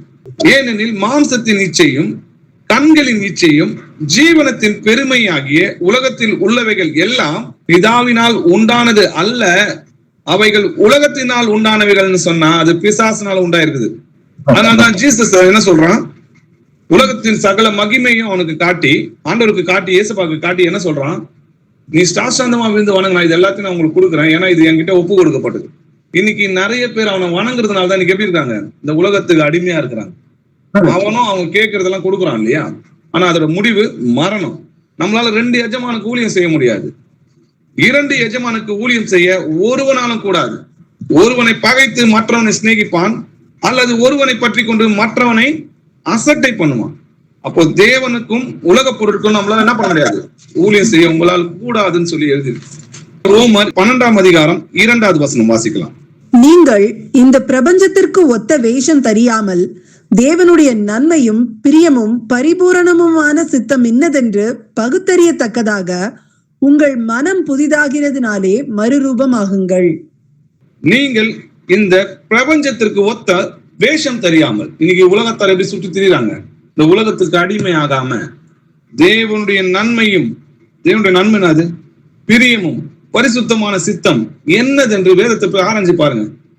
அப்போ தேவனுடைய நன்மையும் பிரியமும் பரிசுத்தமானது என்னதென்று சித்தம் என்னதென்று அறிந்து பகுத்தறியத்தக்கதாக உங்கள் மனம் புதிதாகனாலே மறுபமாகும். அப்ப அந்த உலகத்துக்கு நம்ம அடிமையா இருக்க கூடாதுன்றதை நம்ம ஏற்கனவே பார்த்தோம்.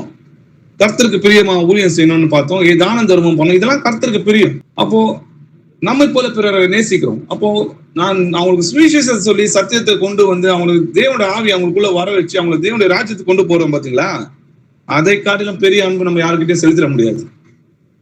இங்க எல்லாம் இன்னைக்கு இருக்கிற எனக்கு இருந்த நண்பர்கள்லாம் பாத்தீங்கன்னா முன்னாடி மாம்ச அன்பு, இன்னைக்கு யாருமே கிடையாது, அதெல்லாம் ஒளிந்து போகும். ஆனா கிறிஸ்துவனுடைய சகோதரர்கள் கிட்ட இருக்கிற இன்னைக்கு அன்பு என்றென்றைக்கு நிலைத்திரும். எல்லா மனுஷரோடும் சமாதானமா இருங்கன்னு சொல்லி வேதத்துல எழுதிருக்கு. ஏன்னா சண்டைக்காரவங்க தேவனுடைய ராஜ்யத்துக்கு போக முடியாதுன்னு வேற ஒரு வசனம் எழுதிருக்கு. வாசிக்கலாம். ரோமர் 12ஆம் அதிகாரம் 18வது வசனம் வாசிக்கலாம். கூடுமானால் உங்களால் ஆன மட்டும் எல்லா மனுஷரோடும் சமாதானமாயிருங்கள். ஆமென். கூடுமானால் உங்களால் மட்டும் எல்லா மனுஷரோட எப்படி இருங்க? சமாதானமா இருங்க. யாவரோடும் சமாதானமா இருக்கவும் பரிசுத்தமா இருக்கவும் நாடுங்கள். பரிசுத்தம் இல்லாமல் ஒருவனும் கர்த்தரை தரிசிப்பதில்லையே. அப்போ யாவரோடும் சமாதானமா இருக்கவும் பரிசுத்தம் உள்ளவர்களா இருக்கவும் நாடுங்கள் சொல்லி எழுதிருக்கு. அப்ப பரிசுத்தம் இல்லாம என்ன பண்ண முடியாது? தேவனுடைய ராஜ்யத்துக்கு போக முடியாது. இன்னைக்கு அநேக பேர் என்ன சொல்றாங்கன்னா, அதெல்லாம் கிடையாது, எங்கயா கொஞ்சம் கொஞ்சம் போதகத்துல கொஞ்சம் தவறு செய்யறதா ஆரம்பிக்கிறாங்க, எல்லாமே 100% கிடையாது, யாருமே பரிசுத்தமெல்லாம் வாழ முடியாதுன்னு சொல்லி இந்த கள்ளர்கள் போதிக்கிறாங்க. அதாவது பிசாசின் பிள்ளைகள் இன்னைக்கு அப்படிதான் சொல்லி கொண்டு திரிகிறாங்க. தேவனுடைய வித்து உனக்குள்ள இருப்பதால் நீ என்ன பண்ண மாட்ட? பாவம் செய்ய மாட்டேன்னு சொல்லி வேதத்துல எழுதியாரு. அப்ப பாவம் செய்யறவன் தேவனுடைய ராஜ்யத்தில் பிரவேசிக்க முடியாது. வாசிக்கலாம். 1 கொரிந்தியர் 6ஆம் அதிகாரம் 9-10 வசனங்கள் வாசிக்கலாம். அநியாயக்காரர் தேவனுடைய ராஜ்யத்தை சுதந்தரிப்பது இல்லை என்று அறியீர்களா? வஞ்சிக்கப்படாதிருங்கள். வேசி மார்க்கத்தாரும் விக்கிரக ஆராதனைக்காரரும் விபச்சாரக்காரரும் சுய புணர்ச்சிக்காரரும் ஆண் புணர்ச்சிக்காரரும் திருடரும் பொருளாசைக்காரரும் வெறியரும் உதாசீனரும் கொள்ளைக்காரரும் தேவனுடைய ராஜ்யத்தை சுதந்தரிப்பதில்லை. ஆமென். ஆமென். அப்போ அநியாயக்காரன் தேவனுடைய ராஜ்யத்தை சுதந்திரிப்பது இல்லை என்று அறிவீர்களா? வஞ்சிக்கப்படாதிருங்கன்றார். அதுதான் கர்த்தர் சொல்றாரு. அநேக கள்ள கிறிஸ்துகள் எழுதி அநேகரை வஞ்சிப்பாங்க. அதுக்காகவும் ஆண்டவர் உங்களை நரகத்துக்கு கொண்டு போயிடுவாரு அப்படின்னு சொன்னா அது வேற யாருமே இல்லை, ஏவாள் கிட்ட பேசின அதே பிசாசு தான். நீ இதை சாப்பிட்டா நீ சாக மாட்ட அப்படின்னு சொன்னான். இன்னைக்கு உங்ககிட்ட என்ன பண்றாங்க? இதைதான் வந்து போதிக்குறாங்க. பிசாசோட உருவம் தான் வேற. அன்னைக்கு சர்ப்பம் போல வந்தது, இன்னைக்கு உங்க நண்பர் போலயும் உங்க சொந்தக்காரர் போலயும் வந்து என்ன பண்றாங்க? உங்களுக்குள்ள வந்து பேசிட்டு. ஆனா ஜாக்கிரதையா இருங்க. அநியாயக்காரர் தேவனுடைய ராஜ்யத்தை சுதந்திரிப்பதில்லை என்று அறிவீர்களா? வஞ்சிக்கப்படாதீங்கன்னு சொல்லி எழுது. அப்போ திருடரும் பொருளாசைக்காரரும் வெறியரும் உதாசனரும் கொலைகாரரும் வேசி மார்க்கத்தாரும் விக்கிராரணைக்காரரும் விபச்சாரக்காரரும் சுய புணர்ச்சிக்காரரும் ஆண் புணர்ச்சிக்காரரும் இவருக்கு யாருமே என்ன பண்ண முடியாது? இந்த பொய்யரும் தேவனுடைய ராஜ்யத்துல பிரவேசிக்க முடியாது. வெளிப்படுத்தின விசேஷம் 2ஆம் அதிகாரம் 14-15 வசனங்கள் வாசிக்கலாம். ஜீவ விருட்சத்தின் மேல் அதிகாரம் உள்ளவர்கள் ஆவதற்கும் வாசல்கள் வழியாய் நகரத்துக்குள் பிரவேசிப்பதற்கும் அவருடைய கற்பனைகளின்படி செய்கிறவர்கள் பாக்கியவான்கள். நாய்களும் சூனியக்காரரும் விபச்சாரக்காரரும் கொலை பாதகரும் விக்கிராராதனைக்காரரும் பொய்யை விரும்பி அதன்படி செய்கிற யாவரும் புறம்பே இருப்பார்கள். ஜீவ விருட்சத்தின் மேல் அதிகாரம் உள்ளவர் ஆவதற்கு வாசல் வழியாய் நகரத்துக்குள் பிரவேசிப்பதற்கும் என்ன பண்ணுமா? அவருடைய கற்பனையின்படி செய்கிறவன் பாக்கியவான். கர்த்தாவே நோக்கி கூப்பிடுறவன் தேவனுடைய ராஜ்யத்துக்கு போக முடியாது. கர்த்தருடைய சித்தத்தின்படி செய்கிறவன் தான் தேவனுடைய ராஜ்யத்துக்கு போக முடியும். நாய்கள்னா யார சொல்றாரு? நாய் தன் கக்கினது என்ன பண்ணும்? திரும்ப தின்னும். கழுவப்பட்ட பன்றி திரும்ப என்ன பண்ணும்? சேத்துல புழுவும். அப்போ அநியாயக்காரனும் அக்கிரமக்காரனா இருந்த நம்மள இயேசு கிறிஸ்து நாமத்தினால நம்ம என்ன பண்ணுவோம்? பரிசுத்தமாக்கப்பட்டோம், நீதிமானாக்கப்பட்டோம் சொல்லியது.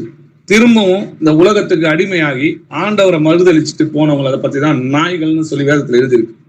சூனியக்காரரும் விபச்சாரக்காரரும் கொலைப்பாதகரும் விக்கிராராதனைக்காரரும். விக்கிராராதனை யாரு? சிலைய வணங்குறவங்க விக்கிராராதனை. அவங்க மட்டும் விக்கிராராதனை கிடையாது, பொருளாசையாக விக்கிறான்னு சொல்லி வேதத்துல எழுதிருக்கு. தேவனை காட்டிலும் வேற ஏதாவது நீங்க அதிகமா நேசிக்கிறீங்களா? அதுவும் விக்கிராராதனை. அப்போ பொய்யை விரும்பி, பொய்யன என்னது? சத்தியத்தின் மீது இருக்கிற விசுவாசத்தை ஏற்றுக்கொள்ளாம இன்னைக்கு பொய்யை விரும்பி, அதெல்லாம் கிடையாது, நம்ம தேவனுடைய ராஜ்யத்துக்கு போயிடுவோம், எப்படி இருந்தாலும் போயிடுவோம், ஜீசஸ் நேம்ல ஞானஸ்தானம் எடுத்துட்டோம், நாங்க கிறிஸ்தவர்கள் அப்படின்னு சொன்னீங்கன்னா பொய்ய விரும்புறீங்க. அதன்படி செய்கிற யாவரும் புறம்பே இருப்பாங்கன்னா ராஜ்யத்துக்கு புறம்பே அக்னியில இருப்பாங்க. அப்போ அநியாயக்காரர் தேவனுடைய ராஜ்யத்தை சுதந்திரிக்க முடியாது. அவருடைய கற்பனைகளை கை கொண்டு பரிசுத்தமாக வாழ்கிறவன் மட்டுமே தேவனுடைய ராஜ்யத்துக்கு போக முடியும். அப்போ முடிவு பரியந்தம் நிலைத்திருக்கிறவன் தான் ரட்சிக்கப்பட முடியும். அந்த கற்பனைகளையும் கட்டளைகளையும் கை கொண்டு முடிவு பரியந்தம் நிலைத்திருக்கணும். அப்படி இருந்தா மட்டும்தான் நம்ம தேவனுடைய ராஜ்யத்துக்கு போக முடியும். நம்மை நாமே நிதானித்து அறிந்தால் நம்ம நியாயம் தீர்க்கப்பட மாட்டோம். ஆமென். அப்பா, உம்மை துதிக்கிறோம், உம்மை போற்றுகிறோம். நீ நல்லவர், வல்லவர், இரக்கமும் நீதியும் கிருபை உள்ள தேவனா இருக்கிற கர்த்தாவே. அப்பா, உம்முடைய அன்பை எங்கள் இருதயங்களில் ஊற்றினீர் கர்த்தாவே. உம்முடைய கிருபையை எங்களுக்கு என்னதென்று புரிய வைத்தீர் கர்த்தாவே. உங்களுக்கு அறிய முடியாத அந்த அன்பின் ஆழம், அகலம், உயரம், நீளம் என்னதென்று எங்களுக்கு கற்றுக் கொடுத்தீங்கப்பா. அப்பா, நீர் தேவன் என்பதை எங்களை நாங்கள் ருசி பார்க்கும்படியாக எங்கள் இருதயத்தின் விசுவாசத்தின் கதவை நீர் திறந்தீர் கர்த்தாவே. அப்பா, அதுக்காக உமக்கு நன்றி செலுத்துகிறோம் ராஜா. உம்மை போற்றுகிறோம். எங்களுடைய பாவங்கள் உங்களுடைய நாமத்தினால் மன்னிக்கப்பட்டதுக்காக உமக்கு நன்றி செலுத்துகிறோம் ராஜா. அப்பா, அநியாயக்காரராக இருந்த எங்களை உங்களுடைய பிள்ளைகளாக மாற்றிக்கொண்ட கிருபைக்காக நன்றி ராஜா. அப்பா, உம்மை துதிக்கிறோம், உம்மை போற்றுகிறோம். நீ நல்லவர், வல்லவர், இரக்கமும் நீதியும் கிருபை உள்ள தேவனா இருக்கிற கர்த்தாவே. அப்பா, முடிவு பரியந்தம் நாங்கள் நிலைத்திருக்க எங்கள் ஆவி, ஆத்மா, சரீரத்தின் முடித்து ஒப்புக் கொடுக்கிறோம் ராஜா. அப்பா, அந்நாளில் நீர் வருமளவும் அதை காத்துக்கொள்ள நீர் வல்லவரா இருக்கிறீர் என்பதை நாங்கள் விசுவசிக்கிறோம் கர்த்தாவே. அப்பா, நாங்கள் நடக்க வேண்டிய வழிகளை எங்களுக்கு போதித்தரும். உங்களுடைய ஆவியை எங்களுக்கு தந்து நாங்கள் நடக்க வேண்டிய வழிகளை எங்களுக்கு போதித்து அதன்படி எங்களை நடக்க செய்தரலும் கர்த்தாவே. அப்பா, இங்க கூடியிருக்கிற சகோதர சகோதரிகளை கர்த்தராகிய இயேசு நாமத்தில் ஆசீர்வதிக்கிறோம் கர்த்தாவே. இந்த கற்பனைகளை கை கொண்டு அதற்குள் நிலைத்திருக்கும்படியாக அவங்களுக்கு அனுகிரகம் செய்தரலும் கர்த்தாவே. அப்பா, நான் எப்படி பிதாவின் கற்பனைகளை கை கொண்டு அவருக்குள் நிலைத்திருந்தனோ அதுபோல நீங்களும் என்னுடைய கற்பனைகளை கை கொண்டால் எனக்குள் நிலைத்திருப்பீங்கன்னு சொல்லி நம்முடைய கர்த்தர் சொன்ன அந்த வசனத்தை எப்பொழுதும் எங்கள் இருதயங்கள் இருக்கணும்ப்பா. சாந்தமுள்ள அந்த வசனங்கள், கிருபை பொருந்தின இந்த வசனங்களை நாங்கள் சாந்தத்தோட ஏற்றுக்கொள்ள எங்களுக்கு இருதயத்தை தாங்கப்பா. அப்பா, உண்மையும் உத்தமமா நடக்க எங்களுக்கு ஞானத்தையும் அறிவையும் கொடுங்கப்பா. இந்த உலகத்தால் கரைப்படாதபடிக்கு, இந்த உலகத்துக்கு ஒத்த வேஷம் தெரியாம தேவனுடைய நன்மையும் பிரியமும் பரிசுத்தமான சித்தம் என்னதென்று எங்களுக்கு உணர்த்துங்கப்பா. காது உள்ளவன் எவனோ கேட்க கடவன் சொல்லியிருக்கிறபடி கர்த்தாவே, உம்முடைய வசனத்தை நாங்கள் உணர்ந்து கொண்டு அதன்படி நடக்க 30, 60, 100 பலன் தருகிறவர்களாக எங்களை மாற்றுங்கப்பா. துதிக்கான மகிமை எல்லாம் நோக்கி செலுத்துற ராஜா. இங்க கூடியிருக்கிற சகோதரர்களை கர்த்தராகிய இயேசு நாமத்தில் ஆசீர்வதிக்கிறோம். துதி, கன, மகிமை எல்லாம் இயேசுவின் நாமத்தில் ஒருவருக்கே உண்டாயிருப்பதாக இயேசுவின் நாமத்தில் ஜெபிக்கிறோம் எங்கள் ஜீவன் உள்ள பிதாவே. Amen. Praise Lord brother. Praise Lord sister.